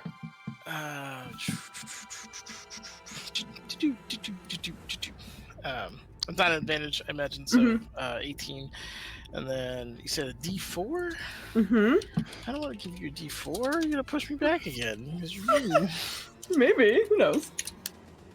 Oh fucking thank God. No, I'm not. There is quite a bit of resistance as the exact opposite gate is trying to pull you in with a lot more energy than it had previously. But between your spellcasting, your focus, and perhaps a boon from your god, recognizing your struggle in this moment, you do manage to push forward. So you went back 10 feet at the start of your turn, but you are advancing. You advance 10 because of your save, but you advance another 5 because it yanked you, pulls you in that direction as well. So you advance the 15 and get just a little bit closer. The clarity of your great horned rat comes into focus, and again, the just sort of like pile of dead rats that some had their heads bitten off. He seems to just like unfurl his hand, letting them all fall to the whatever is down there. You don't get a full view of him as he is towering and huge, but in your mind, you don't hear a voice, but you just hear the command. What are my titles? The Great Horned Rat's titles. Mm-hmm. Does he mean by like surnames or just like Just his title like titles? AKA names. Oh boy. Shit. I'm trying to think. Should have gone to Rat Church, Nenner. Should have known. I got the rat church. Oh my god. This is a good part of your story, obviously. This is because you're- Okay, yeah. Hold on. Okay. He is a 13. The 13 names. No. Actually, what is this? 13 something secret names. 13 secret names. Uh-huh. The Lord of Ruin. Shit, Nenders is running out. I think he's a Roman god. I think. That is what. You're so hesitant. If you give me a history check at advantage on Thelonious, because this is a huge part of your backstory, I will give you a hint. There is a Like King threshold. of you need Trash to from hit. Boggle. What happened? What'd she say? I'm sorry. King of Oh, Trash. King of Trash. The King King of of Trash are Trash. bad. Okay. The wormiest of tales. Oh no. Okay. You named 13 secret names. The He rodent was- god. Yep. Yeah, he who is 13. There is another one that ends with disease. It's something disease. And then there is a 2-part like hyphened word, and the second word is that of a family member.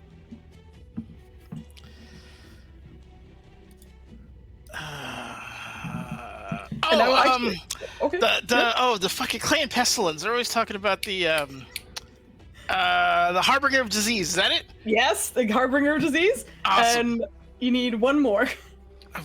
It said it had a family member in it. Yeah, it's a hyphenated term. Something family member name. Something. Which, I mean, he's a dude, so that narrows it down quite a bit. Right. All right. Family member's got to be a father of something because Mhm. he's not going to be the brother or uncle. That'd be funny as fuck. Yep. Yep. You know, the hyphen makes you think it's Traveling Pan's sister.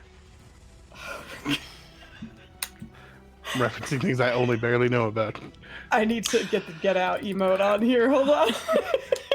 Joe. He's not the. Is that Father of the Deep? It's Deep Father. No, that Well, sounds weird. A hyphened word. You got that clue. Fucking. That is- Yes. Something hyphen father. Where do the rats come from? From under. Oh, dang, I just said it. Father, There you go. I just said it.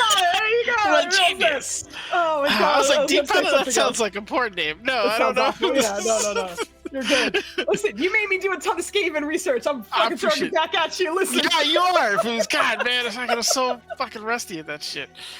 Oh As the God. voice comes through and I almost said scabies now. Thelonious is reciting them back. This felt like the first part of a test.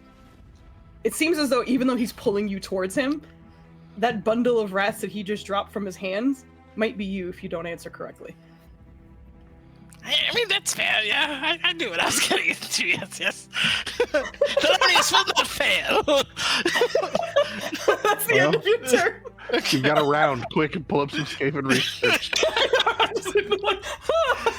It's because like the horned rat doesn't come into play all that often, like in the games, because like you have to be dead, or like it's literally the end of days, and he has showed up and everyone's fucked. So anyway, sorry. No, it is like in researching him too. I was like, I can understand also why Thelonious might not, because it's like, look, we worship him and stuff, but it's just like 50-50 toss up if he's just gonna eat you, depending on what's going on. And I was like, I don't need to know all these details. Anyway, that is the end of your turn. Ben, the sound of your father is the first thing that greets you at the start of this round, but Cool. your mother still seems to be speaking, but you're not able to hear it. It's almost strangely as if her words in particular are being carried off in the wind. But at this moment, your dad's voice comes through clearly. Where were you? You sent this for us. But it is the start of your turn. Cool. Fuck, I can't do Bring it on. He's...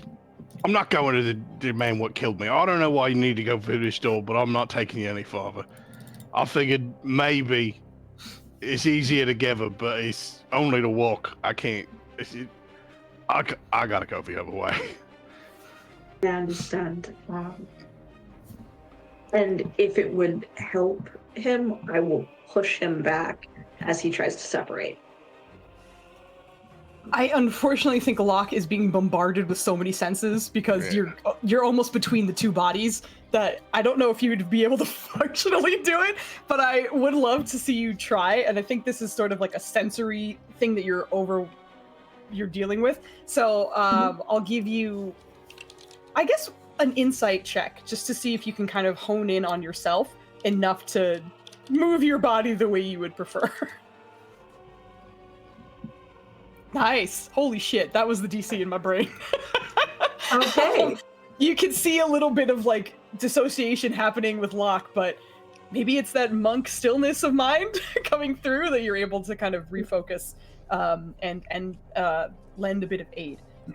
For Ben, whichever direction you start going in, not only do you start hearing the voice of your father, but you also start having visions that are relatively overwhelming, but not nearly as much for Locke as for you. Just the proximity of the gate itself seems to be doing that. And I don't know if you've done enough research, but I think just in the visions alone that you start seeing fiends of all kinds in lands that you have never been to before. But it feels as though you're going through many different layers of some kind. Layers, not necessarily like a layer of a bad guy, but sinking. Give me just a quick intelligence. Actually, perception. We'll pick perception. Well, that you picked a worse roll. So I rolled okay. Very nice. As you are going through these layers, you're able to make out that about 16 of them pass before this vision seems to settle on one spot in particular. And it seems dark and almost like a heavy fog is just covering everything. Very difficult to make out, but it's so dark it almost looks black, but you're able to make out that it feels greenish in some ways. And Locke, as you are turning to kind of focus and then help push Ben off, you notice that the tips of his wings towards sort of the claws and the hooks that kind of make up the very edges of them are kind of starting to turn a little bit green. And it's starting to kind of bleed up and around his wings. Kind of slowly, but you're able to catch that. With that, Ben, you can take your turn to do whatever you'd like. Cool. So beyond the bow bastard bitch is some layers of some kind of hell, seems like. Which you'd think might be all right for a tiefling, but not if he's there. So what I'm going to do is a thing I've done plenty of times, but I'm going to see if I can't twist the stone magic in this instance.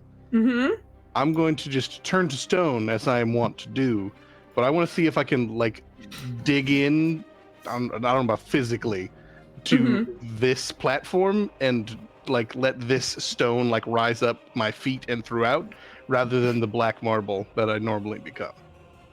That is super cool, and it starts off the black marble as you normally kind of would cast it, but it does start to shift in colors. And Locke, as you're looking at the change of his color in the wings, it is just completely covered by the stone of this area instead. And I don't know if that's going to help me move at all, but realistically, the ability doesn't make me any heavier. But in my head, it's just covered in stone. Stone is harder to blow around. Yeah. And I'm going to start doing what I can to make it to the middle. Okay. Go ahead and roll me a strength saving throw. Actually, no. You're kind of channeling. I'll give you a charisma saving throw for this because you're channeling your.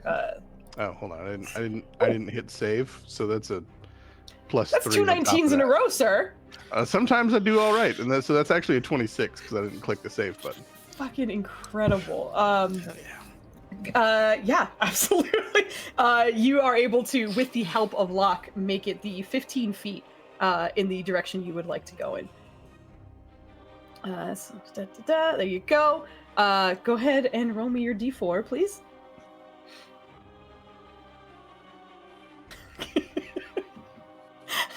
There's a bit of a struggle. Rat again.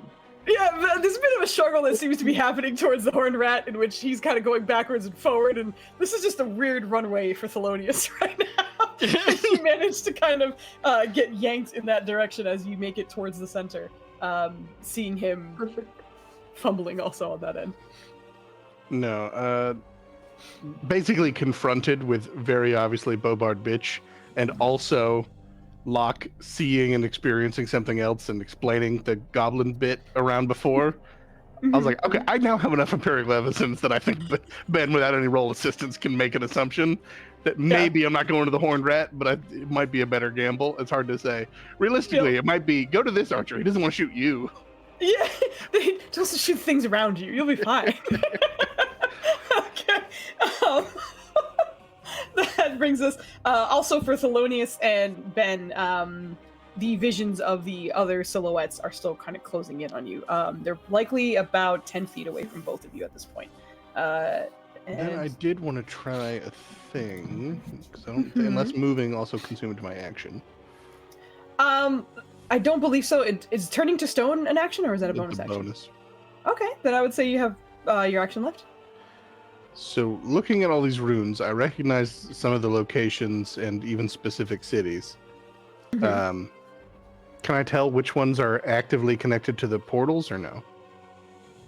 Oh, you can give me an investigation check for that. Just trying to see what you can make out. Okay, that's not terrible. As you are looking over them, you're also seeing that the runes almost seem to kind of blur and change. And it reminds you of when sometimes the visions would hit you guys while you were up in the moats, and your surroundings would kind of blur and shift to a new scene or a new memory or something like that. It's very much a similar situation. But which one would you say that Ben would look at first to confirm what location that is? The void to the south. The void to the south. You are able to make out, it's a word that strangely enough looks like it comes up in common for just a second before it shifts to another symbol, but you're able to understand that it was a symbol. You were just able to read it very clearly.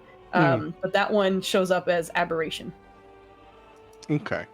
Well, if I can identify that symbol is that portal, what I'm going to do, and assume that it won't override anything, but it's worth the science, is use the ability to cause shapes, colors, or both to appear on stone to be like, fuck that rune. This is the rune that means the hometown I came from.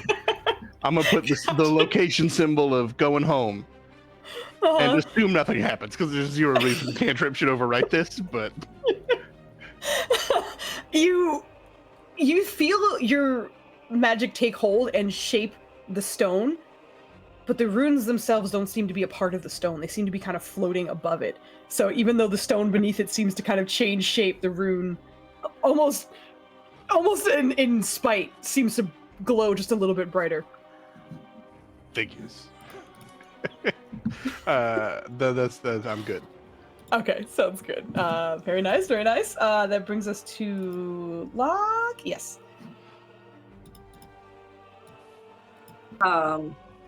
So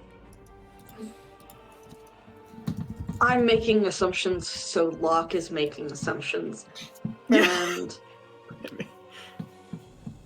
with me kind of focused on the present or where my astral body is from trying to focus and help Ben,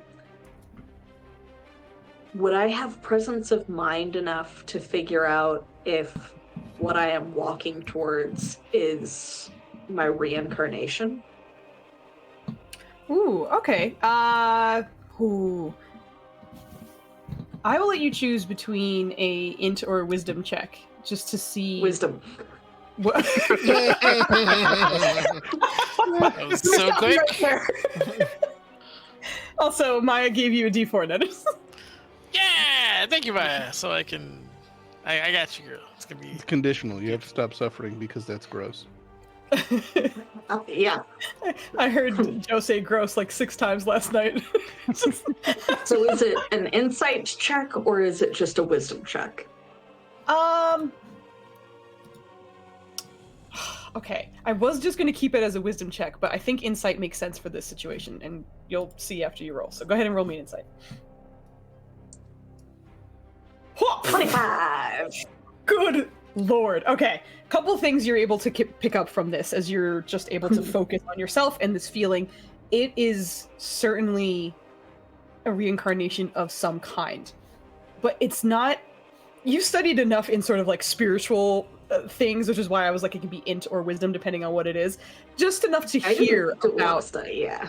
No. It's not enough for you to be like, I know this in depth. It's more like I heard about it, so I'm able to kind of use that in conjecture and blah, blah, blah. Okay. But it's not what you would have, like, a reincarnation is being reborn. Born. That's an adult goblin walking around. This isn't a reincarnation of some kind. This is some kind of merging of the two. You understand that there will be parts of you that are still intact just from feeling that connection that you were getting, but you are very much going to almost share a body with something else, with someone else, and it seems to be this goblinoid creature. With that as well, obviously, as you were able to kind of deduce as you're looking through the rest of the gates, this is essentially choosing where your soul is going to end up. This is some kind of pre-chosen body of some kind that you will be merged with, but you will probably lose part of yourself as well. And the other options you're not entirely sure, but they are likely final destinations for your soul. Other options, perhaps, but in this way, you're certainly returning to the material plane, just not the way you look.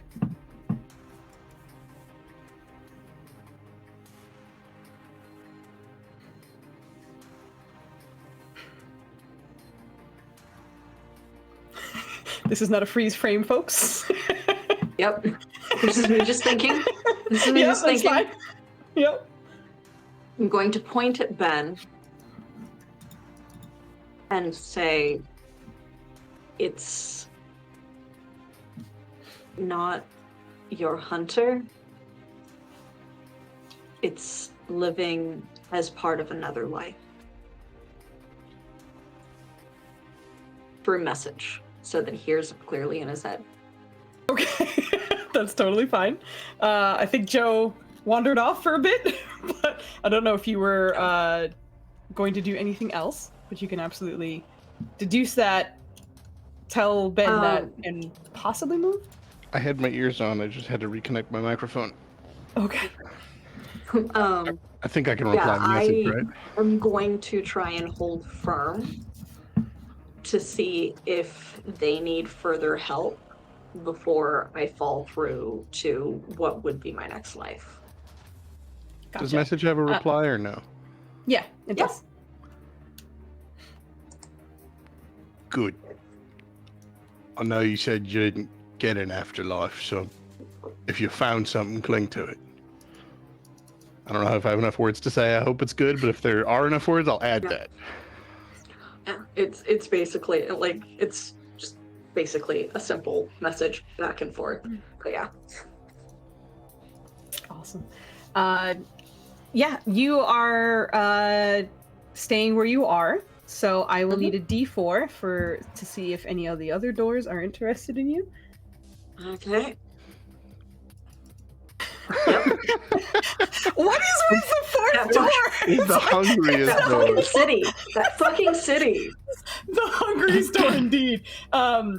You would be able to maintain your spot had it not been for a particular pull that pulls you back and a little bit towards the side, but because of the nature of this map, it looked like you were off map, so you just know that you're going diagonally away from the door a little bit.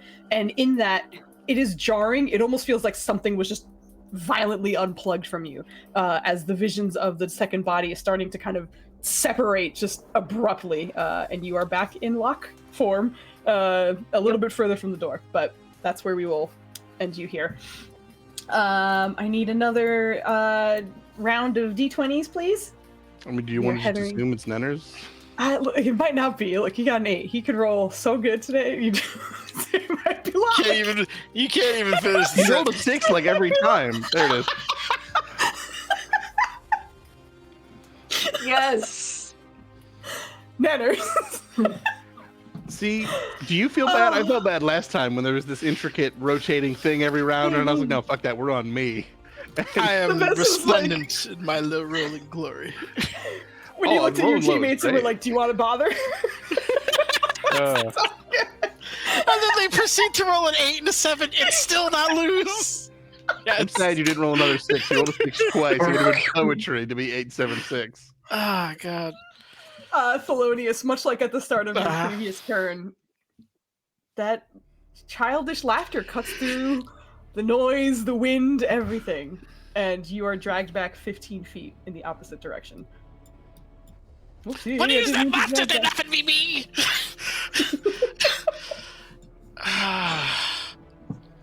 Ben, I've as you traveled get like to... 1,000 feet at this point. I know! The voice is still being rough, but Thelonious, you do get your turn now. Can I grab onto him as he gets close?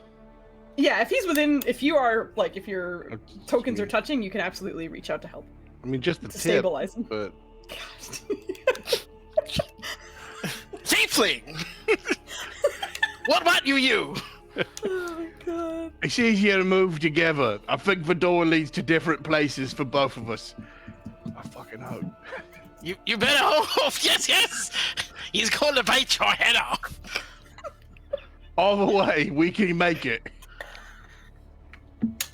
It's your funeral. I get your sword, though. Then he's going to go as fast as he can. Go ahead and make your in save, and then I need a d4 as well.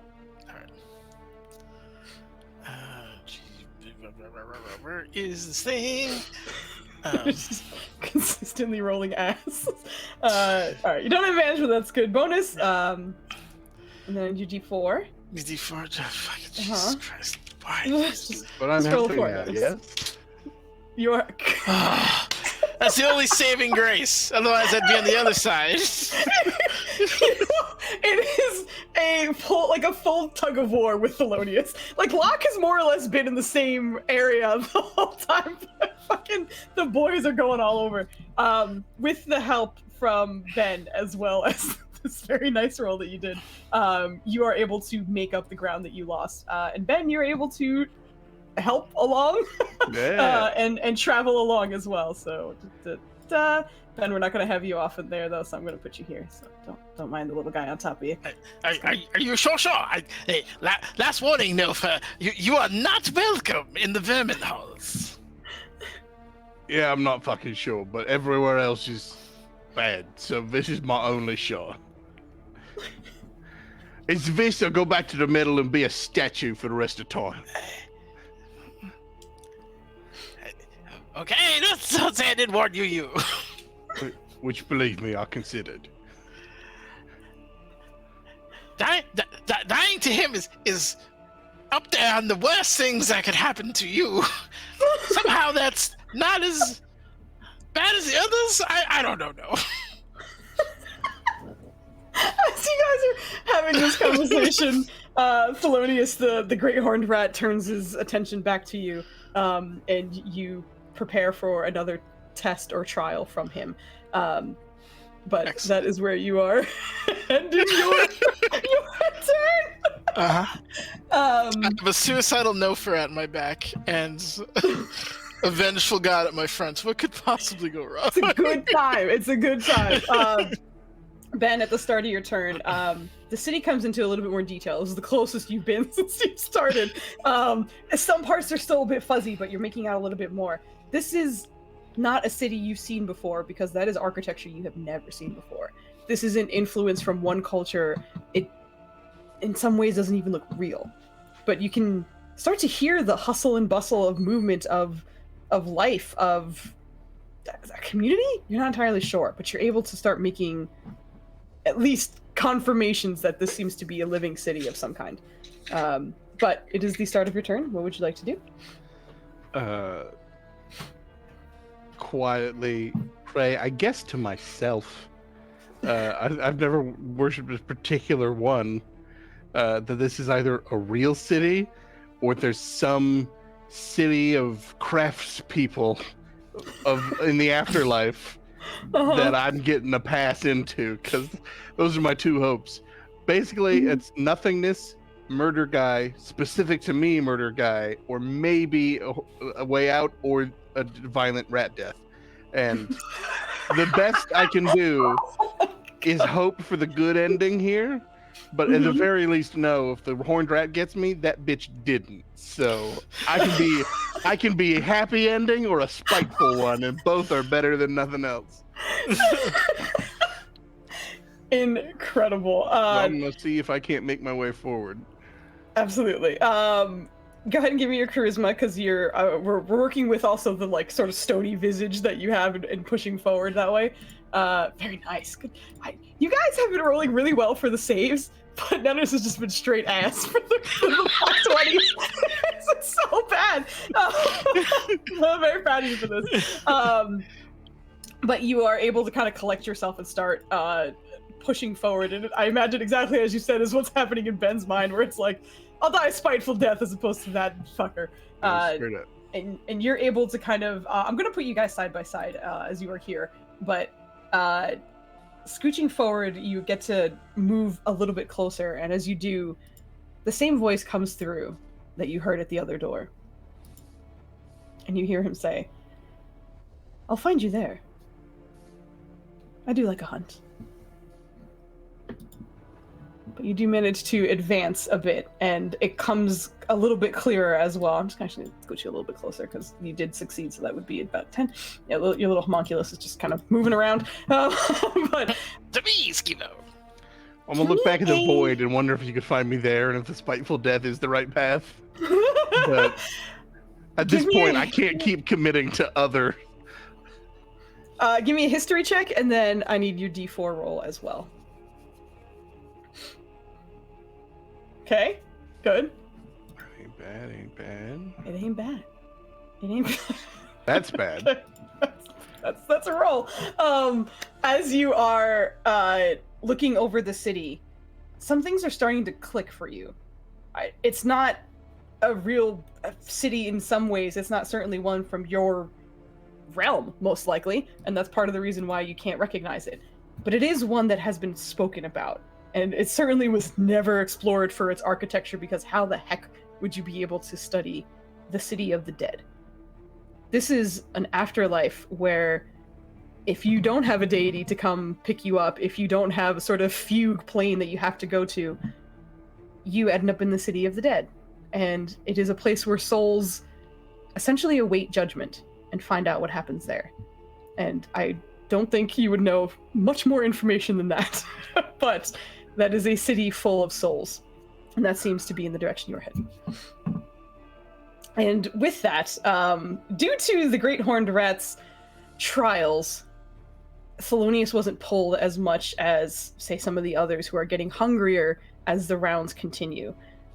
But you rolled a 2, which is in the opposite direction of where you are currently going. And rather than the 5 feet that they normally pull you, it will pull you 15 feet instead. which also means, Thelonious, if you are holding on to Ben, the two of you can attempt to wear it out, or weather it, or you can let go. We got this. Slide back the 15 feet. Believe in yourself, Anders. Believe in the heart of the cards. Joe, you and I are together, the lowest rollers I've Listen, probably ever what happens seen. when you multiply two negatives, Nanners? It turns into a positive, but that's We've got this. Don't listen to the logic. Listen to the conviction. Fuck it, let's do this. What are we rolling? Strength? Oh, we're fucked. It's a strength saving throw. Boom, nailed it. Well, that wasn't actually okay. bad. I shouted that over the roll to convince it to be a high number. No, that is very good, actually. Your bonus. You got a D4 though, right? It was a 1. Well, no. The actual No, the card. D4 was a 1. I rolled a natural 1 on the D20 and a natural 1 on the D4. No, the D4 is a bless. I thought, Ugly, somebody bought you one. What the fuck? Oh, you want to okay, yeah, hold I'm on. just Oh, saying, the does he D4 have any is negatives? good. Because if he Yeah. doesn't, that Oh puts my us at God. 16. That might be a pass already. Two. Okay, so I just do the math plan. With my- yeah. Because I already had 15, and I think it's what we had to hit. Joe's out here on the fucking pedestal just fucking talking. Oh, You now once. God damn. Okay. Immediately fucking- put my face on the floor. Oh my god. Okay. With the D4 from who was that? Ugly? Who gave that to you? Nope. I don't remember. Maya. Who gave it to him? Maya, stop suffering. 'cause it Maya! was gross. Okay. Yeah, that's true. Okay, so the DC now is up to 20 because the winds are blowing stronger. So the 15 would normally have been able to pass, but with the D4, including your Jeez. bottom of the barrel bless, 4 + 1 is 5. Thank God you and didn't have then- any negatives. Because we skin of the teeth. I told you we'd make it. Only because I maxed out a gift roll. Get out of here. God dang. I think there's Thank gonna you, be a Brian. slight shift just because fucking skin of the teeth. But the only shift is gonna be Ben going back a little bit. What does it look like as Thelonious manages to stabilize it? I think he's just more surprised than anything. Like, oh no, and then like he'll, it's because I think he's getting as close to like his, like, almost bestial form as he can, just staying low on all fours, and he kind of had to rear up a little bit to grab him, and then uses his tail as like a Like an anchor? brace for additional traction. to Basically, kinda you keep just him- like, no, you idiot, and you pull me. Now I'm also on all fours. lower profile, CC. Let's drag. God. Didn't think I'd have to explain this to flying creature. Fucking incredible. But Ben, you managed to not lose too much ground. The journey this is. All right, that brings us to Locke. What would you like to do at the start of your turn? Were they like yelling in panic or anything? The Thelonious is always yelling. That's just yeah. I genuinely imagine so. Yeah. I genuinely imagine, especially because they have to shout to talk to each other anyway. So you're probably, if not Yeah. making out specific words, you're certainly hearing the voices. Am I really about to give up being close to a gate to go try and help these fuckers? Oh, shit. I think we're okay. It's just Feel free to ask our opinion, and if we want help, and we'll give you some answers. Okay, I will message Thelonious because it amuses me. Do you need help? the toothy one. No, we're good, fine. Ben going to die horribly. Okay. So I will, in that case, like, dig in and try to bolt through the gate. Awesome. I love it. Your strength saving throw, please. Okay. She says, "Whoo! Heck yes!" You are able to muscle forward the 10 feet of success as this check goes through without the added weight or centering of Ben. That's the farthest you can go, but you are reconnected with that other life again. You're starting to get information now with this connection. You are a goblin, but you can feel like tendrils almost down your back. Not quite tendrils, but like dreads of some kind, just kind of resting. It's actually your hair. It's not unusual. Those who look at you think it's unusual, certainly, but you're walking with a full set of armor and a companion to your side. It sounds like an adventure had just finished, and you have friends that you're introducing this particular new tiefling to, and you're excited about it. Also, you seem to be perhaps psionically gifted as well. There's certain things that are coming to you that you're just kind of understanding as you're connecting with this being.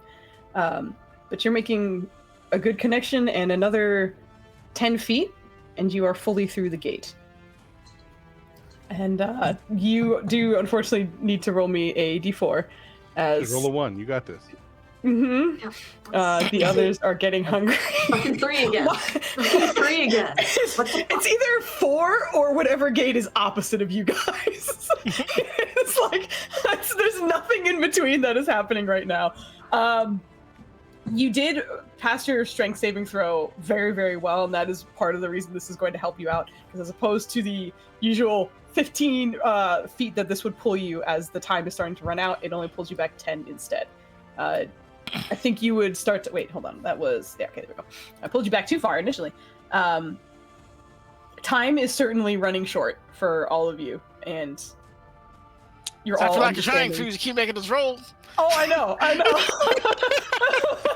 It's part of the reason why I'm allowing you to kind of choose how you're rolling too. So if you're leaning on your spells to kind of move you forward, if you're leaning on something else, you can kind of stack the deck in your favor if there's an attempt there. Also, if you roll poorly and you keep getting the D4 pulls in one direction, that's just unfortunate luck. In the beginning, they were all pulling you in the direction you guys wanted to go in, and that also helped. So anyway, we go to the start of the next round. D20s, please. I don't want them. Oh my god, Maya. That's the perfect gift. Oh, Ben, okay. He saved you. He saved you. Okay, incredibly. Ben, as the voices of your parents are kind of starting to shine through as well, they are getting overwhelmingly louder. They seem to kind of be coming in a little bit closer to you. There's something that feels a little bit different about them. They're not the motes that are coming from around here.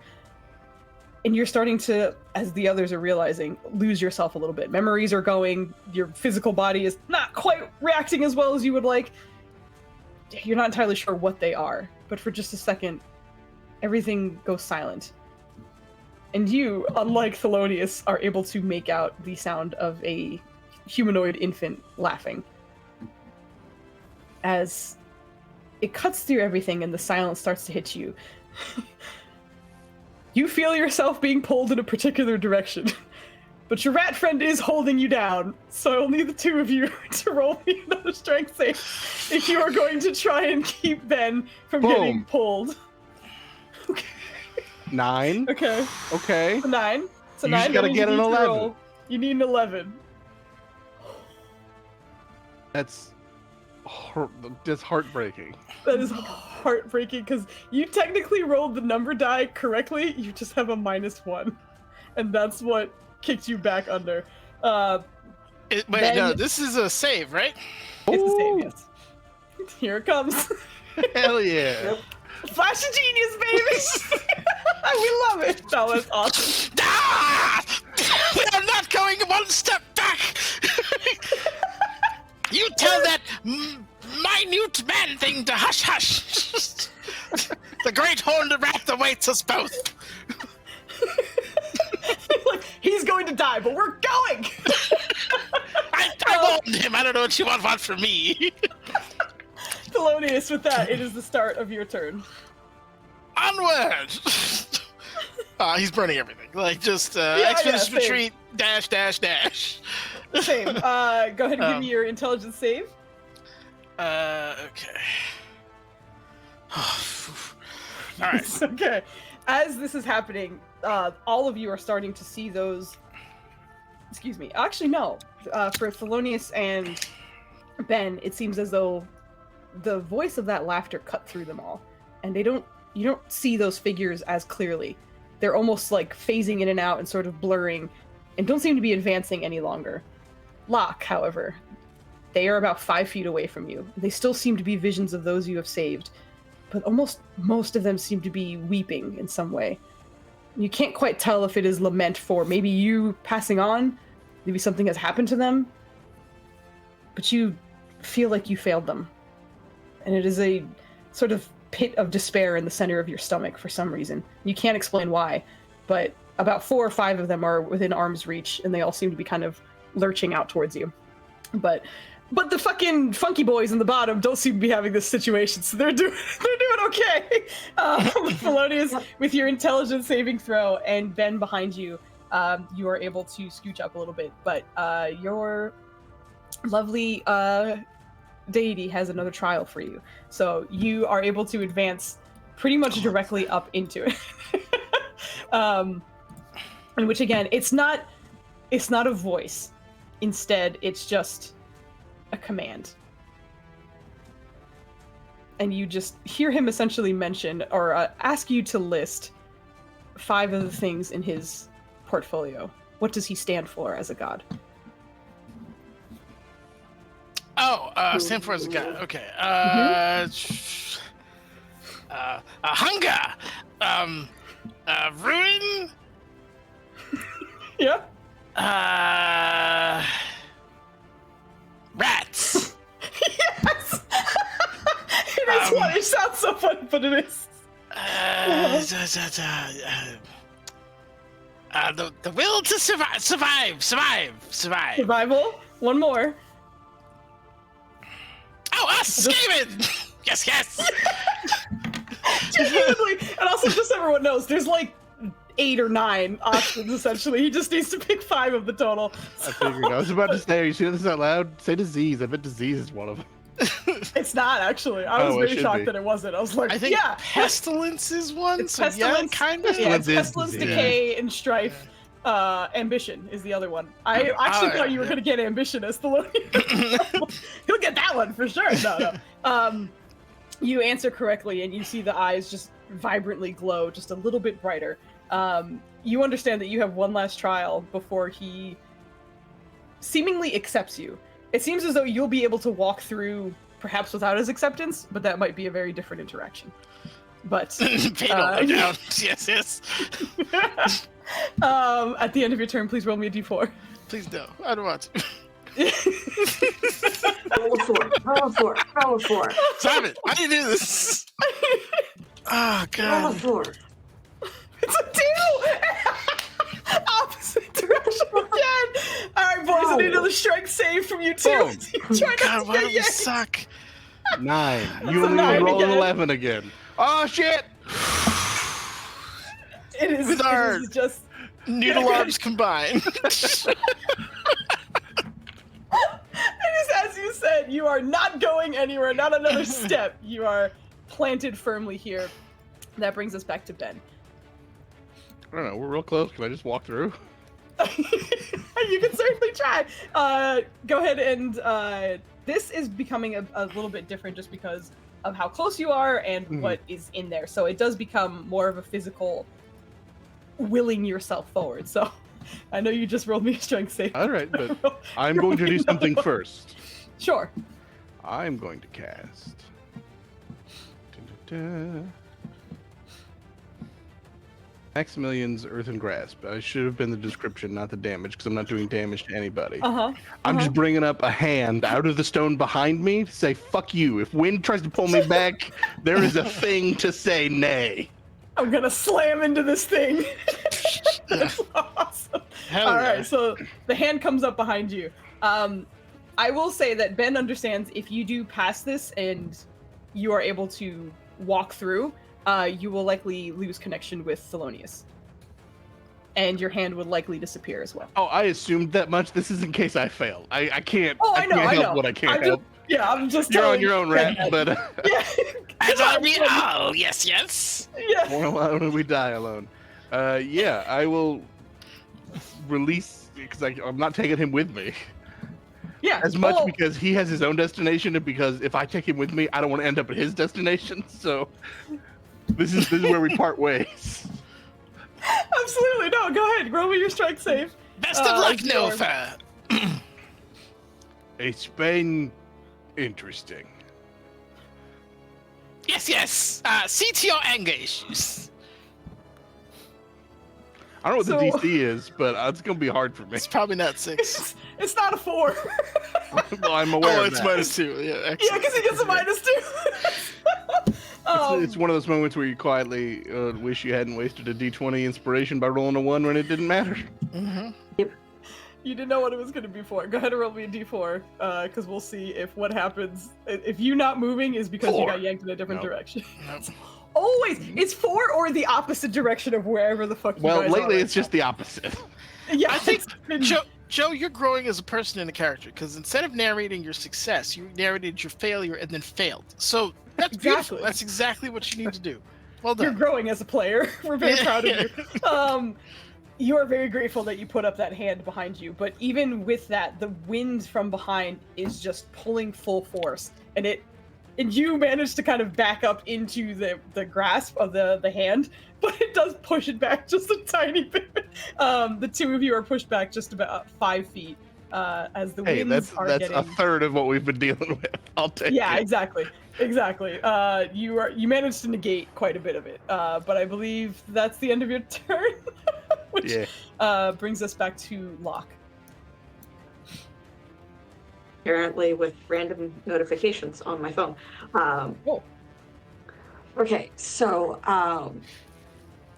Locke is going to snarl at the white void that they know has creepy ass eyes inside of it, and use one of their once a day abilities from the dimensional loop called Fold Space. You choose a space that you can see within 60 feet of you, and treat that space as if it were within 5 feet of you until the end of your turn. It allows you to move immediately to that space without provoking opportunity attacks, blah, blah, blah. So I'm going to use that to try and use my full movement Yeah. Let's go. into the gate. I love it. There is a strange battle with the magic that you are using and the environment around you. It does, I'm going to consider it an auto success because it's folding the space around you, and an auto success is 10 feet. So that's part of your movement. You still have your physical on your feet movement. And at this point, I'm going to have you roll a int check just to see if there's anything Locke might... Yeah. DC's not too high. Oh. Okay. It's like, I don't have intelligence. I know. Wisdom. Yeah, it's not terribly high, obviously, but I think the only hint I'll give you is being the monk that you are, there are certain ways you can, of course, bolster your physical form. There are certain things that you spend your key on that might help you with movement, perhaps. There might be ways that you can lean more on your monk focus as opposed to your strength to help you with this next roll. Do you have any key left? Yeah, I don't know. I do have a couple points. But, like, my key is mostly key attacks. Strong 7. The fact that I can move faster because I've got a movement of 55 normally. Stillness of mind, and then shadow casting.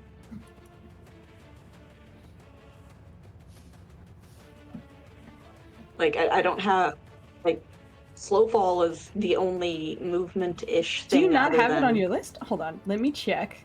Because there should definitely be something that you can use. Yeah, so I'm just like, I might not be at that level yet. No, you definitely are. You are. It's not on your list. No wonder. You can use your Step of the Wind. I don't know why it's not on your list. You absolutely have that as a monk. Oh, okay. Yeah, so sure, I'll use Step of the Wind, which has not been on my character sheet the entire campaign. Let's dash as a bonus action and triples your jump distance. It's also one of those like cheesy things where you were literally fighting what seems to be soul-based celestial winds of some kind. So Locke is going to attempt to kind of manipulate the wind with your Step of the Wind. So you can go ahead and roll me a dexterity save instead of your strength to try and make it through this last part. Oh my god! Yeah, I've got a +7 to my dexterity save. That was also just a very good roll. That was just fantastic all around. Yeah. You're able to connect even further, even more. The connection you got from bridging that gap with your magic item ability helped you certainly, but this is now there's resistance that's more like you're trying to survive a combining of two minds, of two bodies, of two souls, of something like that. And as you're combining, you're watching as the goblins sort of heavy steps, as this was more of a creature based of strength than grace, starts to move a little more fluidly. You're starting to kind of influence the way it's moving, the way he is moving, the way Plek is moving. You know its name. You know your name. You are combining. I will say that, Locke, you do have a moment before you fully disappear into it, if there's anything you wanted to do. As I jump through the gate, knowing at this point that, like, they are handling their shit, it's more of a... We hope. Yeah, we hope. It's more of a concentrating on the thought of, I'm not done yet. Whatever I become has to continue helping. And focusing on imbuing that into whatever combination I become. And I'm going to kind of leave you here as you are pushing forward. As once everyone makes it to their destinations, they will get a bit of a deep dive of what that experience will be. I'm not sure if Thelonious or Ben would bother to look in the other direction, but if they did, you would notice that Locke has disappeared into one of the portals. And with that, Locke, we can take you off the initiative as you have successfully made it to your destination. So... I mean, maybe that takes effect after the end of the round, so there's a chance like you get the whammy from the D20. Just a suggestion. That's the other thing. The spirits reached you, which was going to be this round. There was also going to be something else, so it was very good that you were able to make it where you did. Now it's a low roll off between us two. This is never gonna... It's a low roll off. Nenners, I need you to hit me with your limbo D20. under that. I gave you 8 whole numbers. I'm not sure if it matters too much, just because you guys are holding on to each other. Like I said, you can limbo under that. You know what? Respect. You said I'm gonna go 1 lower. I noticed you have a penchant for poetry, so I decided to make it to sequential for you. No, of course. So, with that, you two... Thelonious, that laughter comes back into your mind. You don't understand it. Meddling child!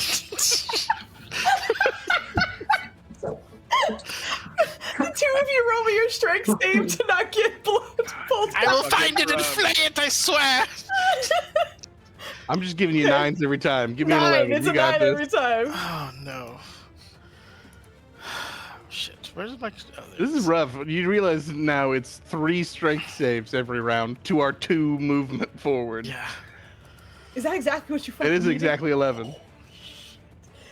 You guys are not pulled back. Had the also earth and grass not been keeping you afloat, that could have been another 5 feet. You are stubbornly holding still. And I love this very much, and it is fantastic. Okay.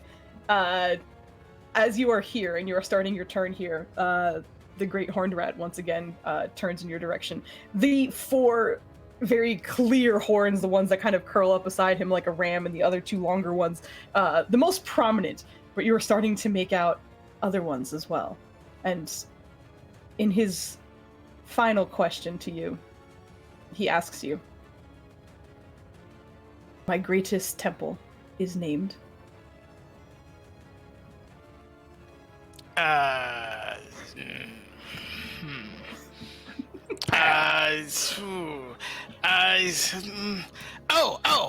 I know. It's Big Tower, but hold on.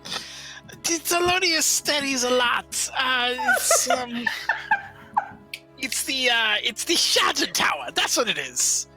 Yes.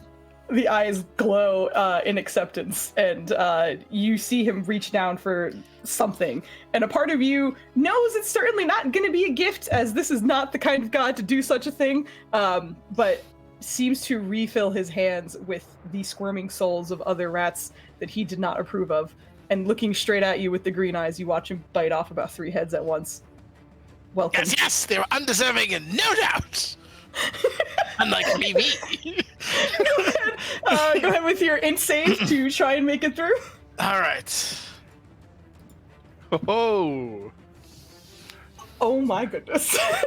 Could we find a more just perfect moment to have this roll? A nat 20 and a nat 4, max freaking rolls. I will say, as you are walking through, because you are holding onto Ben, you could help him go through as well. All right. Fuck no, I'm not going to the horned rat. Thelonious is already convinced that you're coming with. That's Yeah. fair. So he's last chance. Do you want to come with me and die at the head of the horned rats? I don't think I'm going to the horned rat. I don't think. Oh my god. Okay. And he'll just let go of you because that's what he assumes that you're mean, and walk forward. And attempt to meet his god in his afterlife. And Yeah. Who knows? Maybe that would have gotten me through scot-free to the city of the dead, but I wasn't. dude, that's such a high risk. I wouldn't, man. That's... It's not like you go to the back of the line, you know? I mean, my alternative That is is- making strength saves by myself. Yeah. That's part of the problem here. Another kind It's of hell. fine. Yeah. Another kind of hell, he says. Ben, it is your turn. Thelonious has walked through, and even though you are not seeing any green, you see that city in the distance. Oh, I'm sorry, I got distracted by the shiny seal boy. Anyway, even though you don't see any of green in your cityscape, as Thelonious steps through, just vibrant, almost kind of like disease and pestilent sort of green kind of ebbs out as he disappears through it. Fully losing your advantage. Fully losing your advantage. But then it is your turn and your likely attempt to get through. Well, I doubt I can try and thunderstep through, considering that's a different realm. Mm-hmm. So I guess I'm left with just making my way forward. All right. You don't You have are. any great nasty spells? Sorry. No, you're good. I think what I'll do, Mhm. I'm gonna see if I can get to the edge, then I have a thing to try. Okay. So using just your movement, you'll do that and then see if you're Yeah, actually. Okay. Yeah. So go ahead and roll me your strength save. It's not still charisma because I'm using the stone thing? It's not currently. When you used your full turn to just move, that's you kind of channeling into the magic of you. But if it's just like your physical movement, that's when it comes down to the strength save.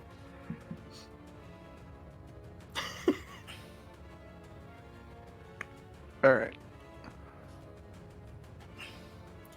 Yo! That's 20 on the dot. Let's go! The 20 with the raging winds is exactly what you need to succeed in just the physical kind of movement and such. Especially as now that you are the last one here, you can't tell if it's because Theloni is detached from you or because you are the last one here. The winds are fucking intense right now. But you soldier on and you manage to advance 10 feet. So you still have your action and bonus action as the noise of the city is starting to come through a bit clearer. The voices, the community that you're hearing. It doesn't sound like anyone's in pain, almost what you would kind of expect. Maybe that was a purgatory kind of place. It just sounds like people living their lives. Well, I don't know if I can, because technically I think it emanates from you. But first, with my action, I'm going to move the hand behind me again. Yeah, just get up there, buddy. And if I can, I'm going to try and quicken spell a thunder wave to launch myself through. Strictly speaking, as written, I think it emanates from me and would not hit me. I don't know if that can be manipulated or not. Mm-hmm. I think first of all, there's some arcane fuckery happening in this whole ass place. The other thing that I'm going to say, because I love the idea of this, is that the winds are so chaotic and stronger than they have ever been right now, so there is a chance that this can work for you. It will be another charisma save. If you pass, you will make it through the portal. The DC is relatively high, but there is still a chance that you can. If you fail, you will more or less stay where you are and have to endure 2 more rolls of possibly losing traction. But we can give it a shot. I haven't looked. I stayed on my character sheet. It's very good. It's very good. Ben, what does it look like as you are thunder waving yourself through the gate here? Well, first off, let me be clear. I do take 10 damage. Okay. I was gonna say, if you knock yourself out. No, I wouldn't. The plan rested solely on the fact that I could do a maximum of 16 damage. So I knew I would live. So basically, it's just this instance of just wind and magic in this nexus hub at the end of the line of death. Mm-hmm. I'm gonna just like essentially like high five my giant earthen hand a little bit. I'm just gonna place my palm on its palm and just like let the magic of Thunderwave build into it until it shoots out of that hand instead of mine, and I just go flying backwards through this portal. It is exactly that. And that shatters, because all of my thunder effects have been the shattering of stone rather than the rumble of thunder. Which is so fucking awesome, but you managed to shatter yourself backwards. Perfect. The theme of this round for the boys was shatter, because he had to say shattered tower, and then you shattered your ass through the fucking doorway. But you managed to disappear through the doorway as all of you have found your particular destinations. This is where we will get to go one by one through where you have landed and what the next few moments are going to look like and what's going to happen afterwards. So we get to start with our lovely Locke, as they were the first ones to succeed making their way into one of the gates. And it's not as disorienting as it was when you were standing before the gateway, when you were first making the connection to Plek, as you're able to kind of piece that together. Right now, it feels like you're almost a backseat passenger. You're able to see what he's seeing, but you're also able to kind of look around freely as well. There's a part of him that you understand. He understands that you're there too, but he doesn't fully grasp what's happening. You certainly understand more than he does. But you're not feeling panic. You're just feeling a little bit of confusion. There's something else as you are almost exploring this body that you are now sharing, just kind of getting to know how it feels. It's strong, it's capable, it has psionic abilities, and you're starting to realize just why. And why, rather than hair, it seems to have dreads of some kind, but made of skin from what you can see, and they're adorned. They sort of have little rings and leather bands around them. But this goblin, considering many goblins come from many different places, but oftentimes, especially in the Underdark, they aren't looked upon very fondly. And this one, the longer you're spending time in it, the more you're realizing is a noble creature. But there was something that it avoided that gave it its abilities. There was an attempt to... This is something that happened way before this game came out, and it is particularly hilarious that this is where you ended up. A tadpole was introduced to this creature. And for some reason, it did not take. It's not still there. Strangely enough, you can feel the carcass of it still within his brain. And however that thing died, however that worked out, it was gifted instead with the psionic abilities that it uses. And currently, it's having a conversation with a friend, as mentioned. You're also starting to get some of the memories that come through with this friend and how they knew each other. They just found each other very recently. A goddess apparently called for help, and the two of them were quite literally transposed into a haunted forest of some kind to help. They managed, and in the climax of this fight at the very end, fighting a creature known as Kozvena, your friend's best friend, but nearly girlfriend, it was a little complicated, seemed to abandon her. And she was in need of more friends. And Plek, being the big heart, having the big heart that he has, agreed to travel with her and introduce her to some of his other friends. Plek, and now Locke, as one. You also are starting to understand that you are going to gain more control, and not necessarily taking over, but just a melding. There's going to be a symbiotic relationship to this, and the two of you are going to share memories and feelings. And you have nearly full reign of Plek's body, or Plek's mind, excuse me, and you're recognizing that he, in time, will likely be able to rifle through your memories as well, and perhaps gain some of your abilities. In which case, for Locke especially, an ability that is usually passed down through your species is the ability to switch how you look. There's a relatively good chance that in the future Plek might gain the ability to do the same. But this is where Locke finds their future. In the body of a traveling gnome, or not gnome, excuse me, a goblin named Plek. And then we will move on to a much different situation as Thelonious, you are in the realm of ruin. I'm pretty sure he's gone. Yeah. What's up? Yep. I was just Dennis. making sure you saw that bit. Yeah. Oh no, I did. Yeah, I was just like, pretty sure he's gone. So we'll come back to it in just a second.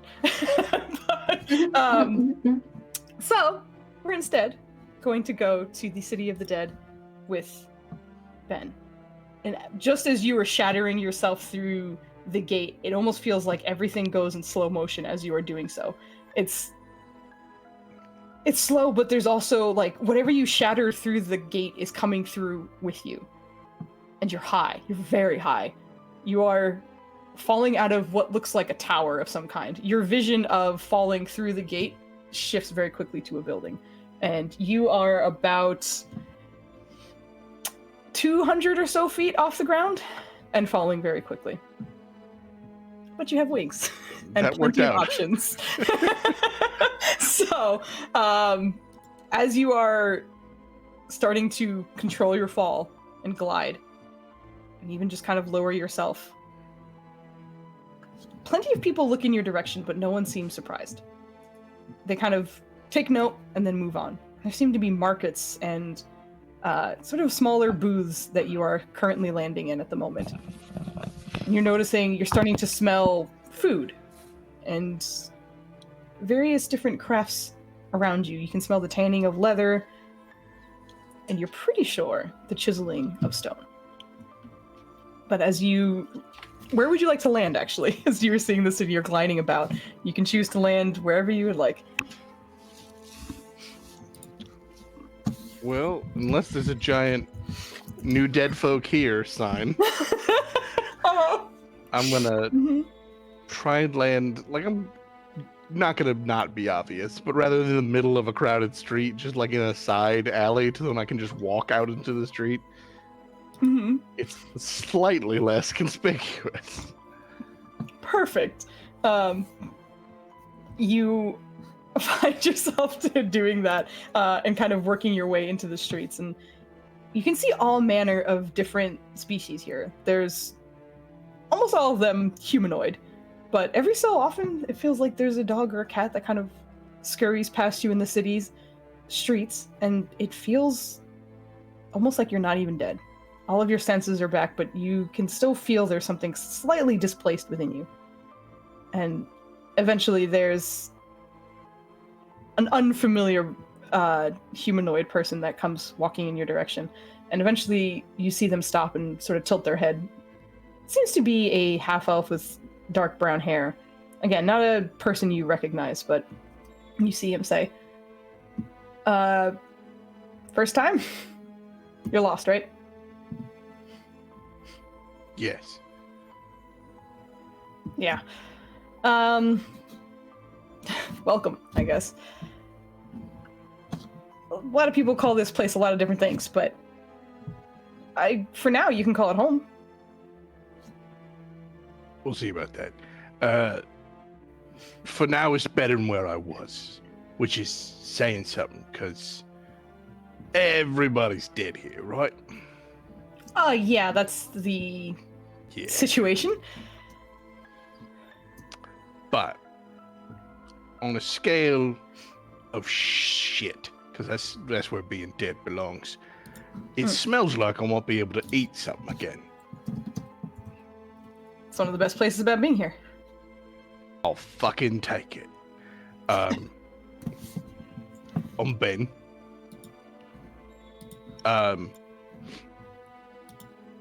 Where did new people go? Because there's lots of buildings. I assume I don't just have one. And people are going about business. So it's basic. It's life, but it's not life. I'll have a trade. I can do that, but how do you start? Well, that kind of depends on you a little bit. There's no need to rest, so not a lot of homes. You just get to do what you like while you're awake, as long as you're awake. If you have a craft, you can do that if you'd like. You can share information. Obviously, some people consider their cooking a craft, which is why you have all these stands out here. You can indulge, you can enjoy, you can be you. There are some people who might not be as pleasant, but I think you landed on the good side. Is a bad side? Yeah, it's bad for a reason. Don't go there. But while you're here, enjoy yourself. Introduce yourself if you'd like. Everyone's dead. That's the worst I could happen. Well, that's what I said when I first started. Turns out a fucking lot, but if this is the end of it, could be worse. Anyway, I didn't mean to interrupt your experience here, but don't laugh. My real name is Fickle, but if you need something, just ask for me. Just around, everyone knows how to find Fickle. No, it's more, so you told me your name, so watch this. And she kind of like turns away from you, and almost directly in your mind, you hear the almost pull, really, of someone kind of attempting to get your attention. It feels almost psionic, but it's not. And he turns it around. Interesting. Yep. Your name is important, so you did give it to me immediately, and that's fine. But yeah, now you know mine, so we're good. I'm going to attempt to do that in reverse to make sure that is legit. You see him sort of nod enthusiastically. Uh-huh. Right. So maybe don't give out names willy-nilly, but it seems all right now. Yeah. Well, what the fuck does everyone call themselves? Do you make up a new name? Yeah, it's your real name. That is the thing. You know, don't give them your real name or any part of your real name. If you have a nickname,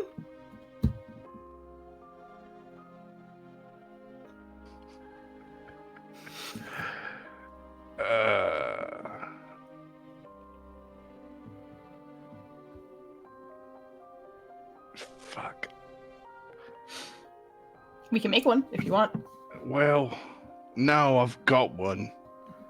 It's just doesn't have the greatest connotations, but I guess if we're all dead, who fucking cares? I guess if it's anything, it's thiefling.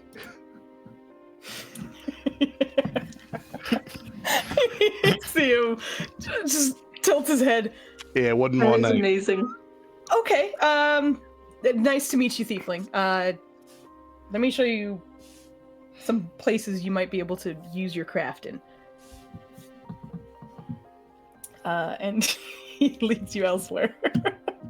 But, yo, not expecting that nickname to come back. That's amazing. It's the only one anyone in this group gave me. 'Cause It's a Thiefling. It's like, that seems a little racist, but all right. No, that's why I had a little pause for so long. It's like, I can't be Thiefling. It's the only one I've got. Yeah, I'm Thiefling. I regret to inform you that my name is Thiefling. Oh my god. That's going to be your nickname now while you are Yep. here. Incredible. But we go to our third and final scene of full fucking chaos as you make it to the land of the realm of ruin. And as you know, your great horned rat is not one of the major chaos gods, but Allegedly.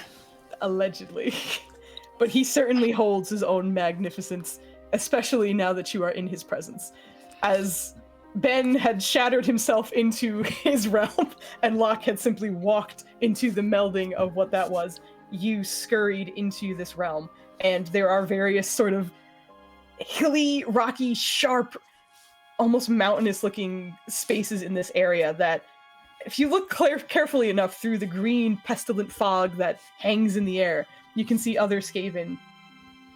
Essentially the ones that were bitten and then left impaled on these sharp, stony, sort of mountainous surrounding environment that you have there. But as you step in, the Great Horned Rat looks in your direction for just a second. Eyes fully still green, with a slight nod, seems to acknowledge your existence. And welcomes you in. Mostly welcomes your ideas. More than anything, you recognize that he seems fascinated with your mind. And would like to learn from it. Of course, anything I can do to help. This is a religious experience for Thelonious. This is where, you know, there's two real places you can go of great honor in his society. One is the Council of 13, which being assassinated kind of stopped him from getting there. But it didn't make it. But this is the second one, and obviously being shown as something of worth, right? There's no greater judgment than that of the horned rat. So he's beside himself. His size is just almost incalculable. Like, you're a rat, you're a relatively smaller humanoid creature, but as he was looking at you and starts to walk, you recognize that there's just a voiceless command to follow him. And just in doing so, you are realizing that you barely even make it up to his toe as he sort of lumbers his way through this space. You are mostly lost in the green haze that fills this whole area, and navigating your way through the bodies of those he did not find worthy. You follow him into the mist. And this is where we will end our Awakenings adventure, with everyone finding various different locations for their souls. So, good job all around. Rolls were all over the place, but I think in the end they worked out. This is dope, Foozzy. Thank you. No, you're welcome. Amazing. I fully thought you guys were gonna have such bad luck, and We did. and then Ben nearly walked into the bad one himself. So it's like, oh no. And your D4, the rolls were just the same shit every time. There was no variety. Yeah, that was hilarious. I also thought it was interesting to have a final encounter that did not give you a target to hit. Instead, it was a target to walk through. So this was super fun, and you guys are wonderful and creative and stuff. But we're pretty much at our time, so we'll do our usual sign off. Let everyone introduce themselves again, and let us know what you got coming up, what you're excited for, all that kind of stuff. And while they're doing that, I'm gonna run to the bathroom because I drank too much water. So I will I will start in reverse order, which is Nenners. To talk to them, let them know what you're doing and stuff, and I'll go back. Nenners, Nenario, Don Nenario, whatever you want to call me, for the most part. This was awesome. Very excited. It was dope. Good job. Who's gone, but it's a good job anyway. That being said, we'll be doing our Shadowrun. What's the thing called? It's not a one shot. It is a session 0. That's what it is. I'll figure it out eventually. Tomorrow evening. Well, I hope you figure it out by tomorrow, because after that it'll be done. God damn it, Joe. Get at it. Yeah, so I'm really excited about that. Kind of want to see where this goes. It's like obviously a completely different system. I've always been interested in it, and now that I was telling Foos, now that I'm done with Legacy, I think I'm going to go into my TTRPG hoe phase, and I'm just going to be jumping through various systems and dragging whoever wants to come with. But I think, the Foozie's campaign on Saturday, where we're probably going to suffer some more, so I'm excited about that too. But yeah, I'm gonna pass it over to Evie. She said reverse order, right? That's correct. No, I fucked that up. All right. Anyway, don't tell You're in Foos. charge Okay. now. Yeah. Okay, you're in charge now. Hi, I'm Evie, the Disaster GM, normally found over on Altered Echo Archives. I run Cipher system-based games. Oh, thanks, Foos. I got you. To type that in. I run Cipher system-based games. Currently, that one is Empyrean Rising, a story of 4 would-be heroes that are caught up in an era where magic is rising from having been dormant for a millennia, it seems. They are not having a good time. There's also possibly a revolution happening in the city. There's some shit going down, and there was a bear, and now there are just there's the Lost Woods now too. It's a whole thing. It is a whole thing. Wasn't his name Philip? But the bear named Philip is now in the Lost Woods. It's a whole thing.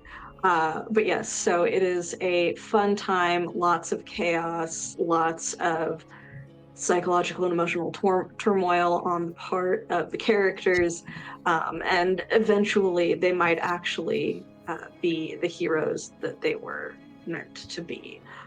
But until then, here's Joe. Joe the Joe Man Joe. Hopefully that bear knows Saria's song, because otherwise he's going to have to backflip over Mido, and that's a pain in the ass. Ocarina of Time references. I'm Joe, and this was a blast. You walked away when Nenner said good job, and then you came back in the middle of us talking, so I'm going to say good job, because it was a different sort of game, and it was everything it said on the label, so it was fun to just be the guy upset at death. And see where that took me. But in the meantime, I'll be around for Shadowrun Session 0. I don't think it's going to be streamed at all. But once we start playing, that'll be streamed, and it's going to be a crazy chaos, future violent time, and it'll be fun. And then I'll be around for other stuff as it comes up. But in the meantime, Sundays, Dispel Logic, we're back on the D&D train after some real life issues that kept us away for a bit, and everything got terrible in Worlds last time. It got real dark, and now we gotta steer it back towards goodness, and we'll get it done. And I'm running out of excuses to not find the time to on my channel do the Mass Effect RNG, so I'm gonna figure that out here in the next couple weeks when I want to do that and try and stick to a regular schedule. So more info to come. That's Microcosmic God on that Twitch channel, and that's all of the things I should say. And so now Foos should say things probably. Yes, hello, I'm back. Can I drop an inspiration for difficult terrain before we close? You mean like a D4 to them, I guess? Yeah. Oh, that's so sweet. Yeah, I'll let you. It's okay. Don't worry. Okay. That was mostly me joking around, but I'll take it if you let me. No, for sure. All right, fair's fair. Yeah. Thank you. I appreciate it. We're gonna have one of each. Sure. I'm not gonna let the scales be unbalanced going in. That's exactly. All right, Maya Papaya. If you're still here, Evie is giving you a D4 in advance. Yeah. So And before we let you go off on what you do, I wanted to weigh in with Joe. You did an amazing job. This was so fun. Oh, thank you. Thank you. I'm so glad. A Thank part you of me very wanted much it for to be having longer. us. But like I don't know, I really had a great time. But thank you for coming on this adventure with me.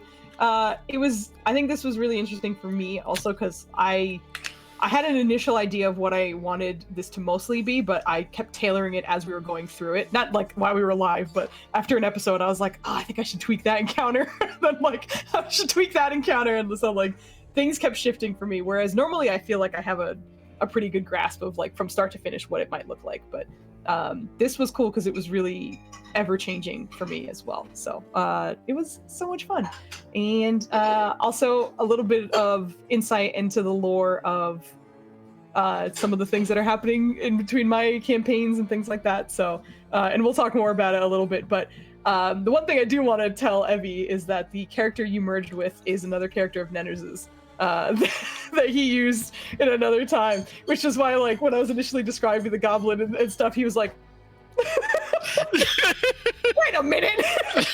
Perfect. So did you also merge with the changeling, and that's a thing in canon, or this is like post campaign? This is post. This is all new new canon. to me. Yeah. Mm-hmm. Watch out, the adventures of Plock coming soon. Oh no. You mean both of them? You upset both of them with just one nickname. Fucking incredible. Locke is a changeling. They are used to taking on the persona and name of other creatures. While they are in Pleck's body, they are Pleck. I think the other. Okay. Did I meet my gym bros?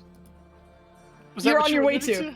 Yeah, you're on your way to. You're on your way to the gym bros. All right, fine. It's still Pleck, but you're going to refer to yourself as we because we are Legion. We are. Definitely. This is also slightly showing the experience of what happens with some people who might be promised from my campaign. Because the whole reason Pleck was a part of this is because he was promised, and this is part of what that experience might look like. So it was also interesting to get an opportunity to experience it from that. Also, I didn't know where you were going to end up, so that might not have been the opportunity. All of you at the start, actually, I am going to dish on a few small things because at the very start of this, it fucking cracked me up.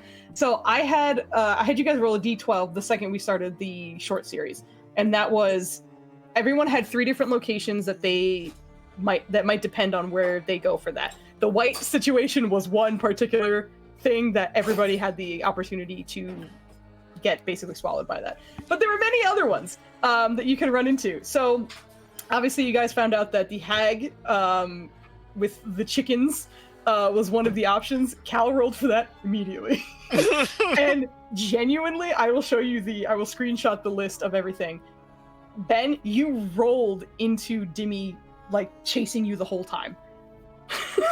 Because your second location could have been something else. Like he was going to harass you no matter what, because that was like the story I sort of set you up for. But then you rolled into it. Someone else could have had that experience. It's like that was something that anyone else could have, and you rolled into it. Like if you play the first episode and you see me registering what you rolled for, I was like, you fucking kidding me? Like, that's ridiculous. Rahani did get a chance to see it, but she rolled for the white eyes attempting to absorb her. But because she had a moment where her soul was shattered, much like the others, or much like Cal, she was able to kind of bargain her way out of it because he was like, I want that. I don't need you. But if she declined, which she didn't know, he was going to take her anyway. So she was actually not going to get resurrected if she declined.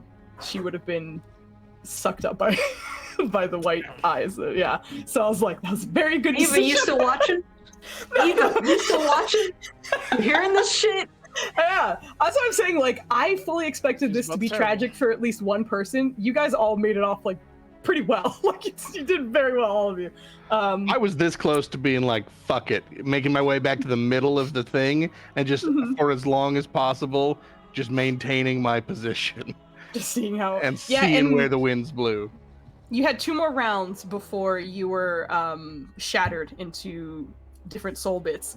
And then eventually that essentially meant that I was going to roll where you were going to go. So at the end, it was going to be up to me more than you at that point. You have a chance to fight for it, but once you hit that time limit, which is why I was telling you guys, your characters knew there was a time limit, you have to go. Locke, you rolled into Plek. That was not Destiny. That was a possibility that you could roll into. And Thelonious, the baby really wanted to take you in. He really wanted to reincarnate you.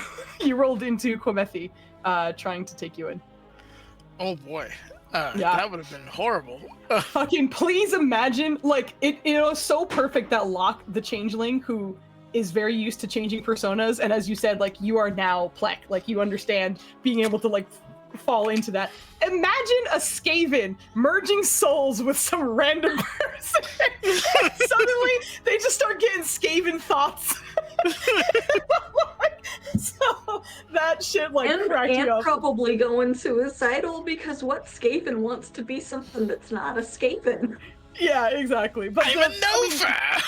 Yeah, depending on what it is, too. But the other options were a citizen of Kimathi Kimane, which is the main city in my main campaign. One of them is a slight spoiler, but you kind of already know a little bit. But Kahia, which is Ryland's mother, you had a potential to merge with her. There is another citizen merge from with her and then come back, just like whispering through Kahia. That would have just traumatized him more than Cam already has, though. Mm-hmm. I had 2 moms on the list, actually. It was Kahia and then Kodrono's mom. There was a possibility you could merge with her as well. But there were a few other souls, like, these were other destinations that were random, and then everybody had a destination where they were supposed to go to. For, like, the cleric and such, it was like, your god's gonna come pick you up. You're waiting outside out of school and your god's like, come on, time to go.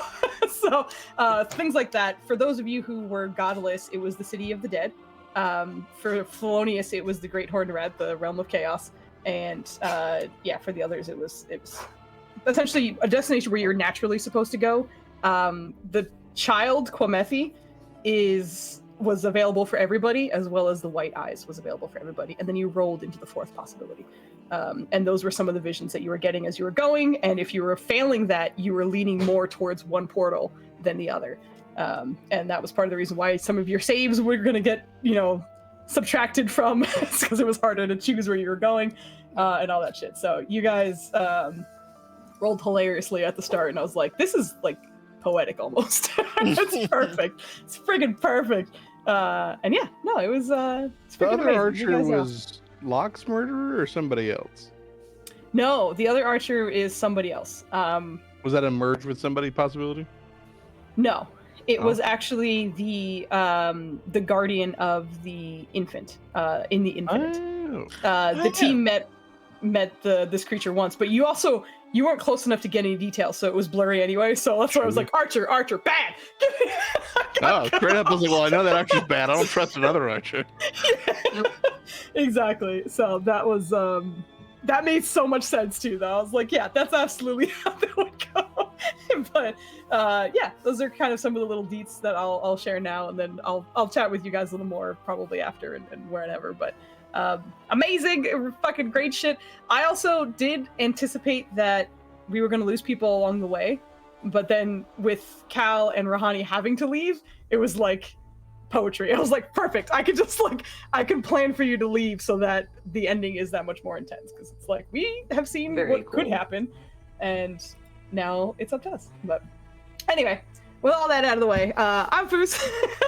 I was very, very lucky to be the DM for this. I had a fucking all-star cast. It was such a fucking great time. Thank you very much for joining me, and this felt like fully experimental thing, because also, I don't know, I'm a combat lady. I'm usually just like, here's the big bad, and they suck, and they're gonna fucking get you. And this time it was like, you're dead?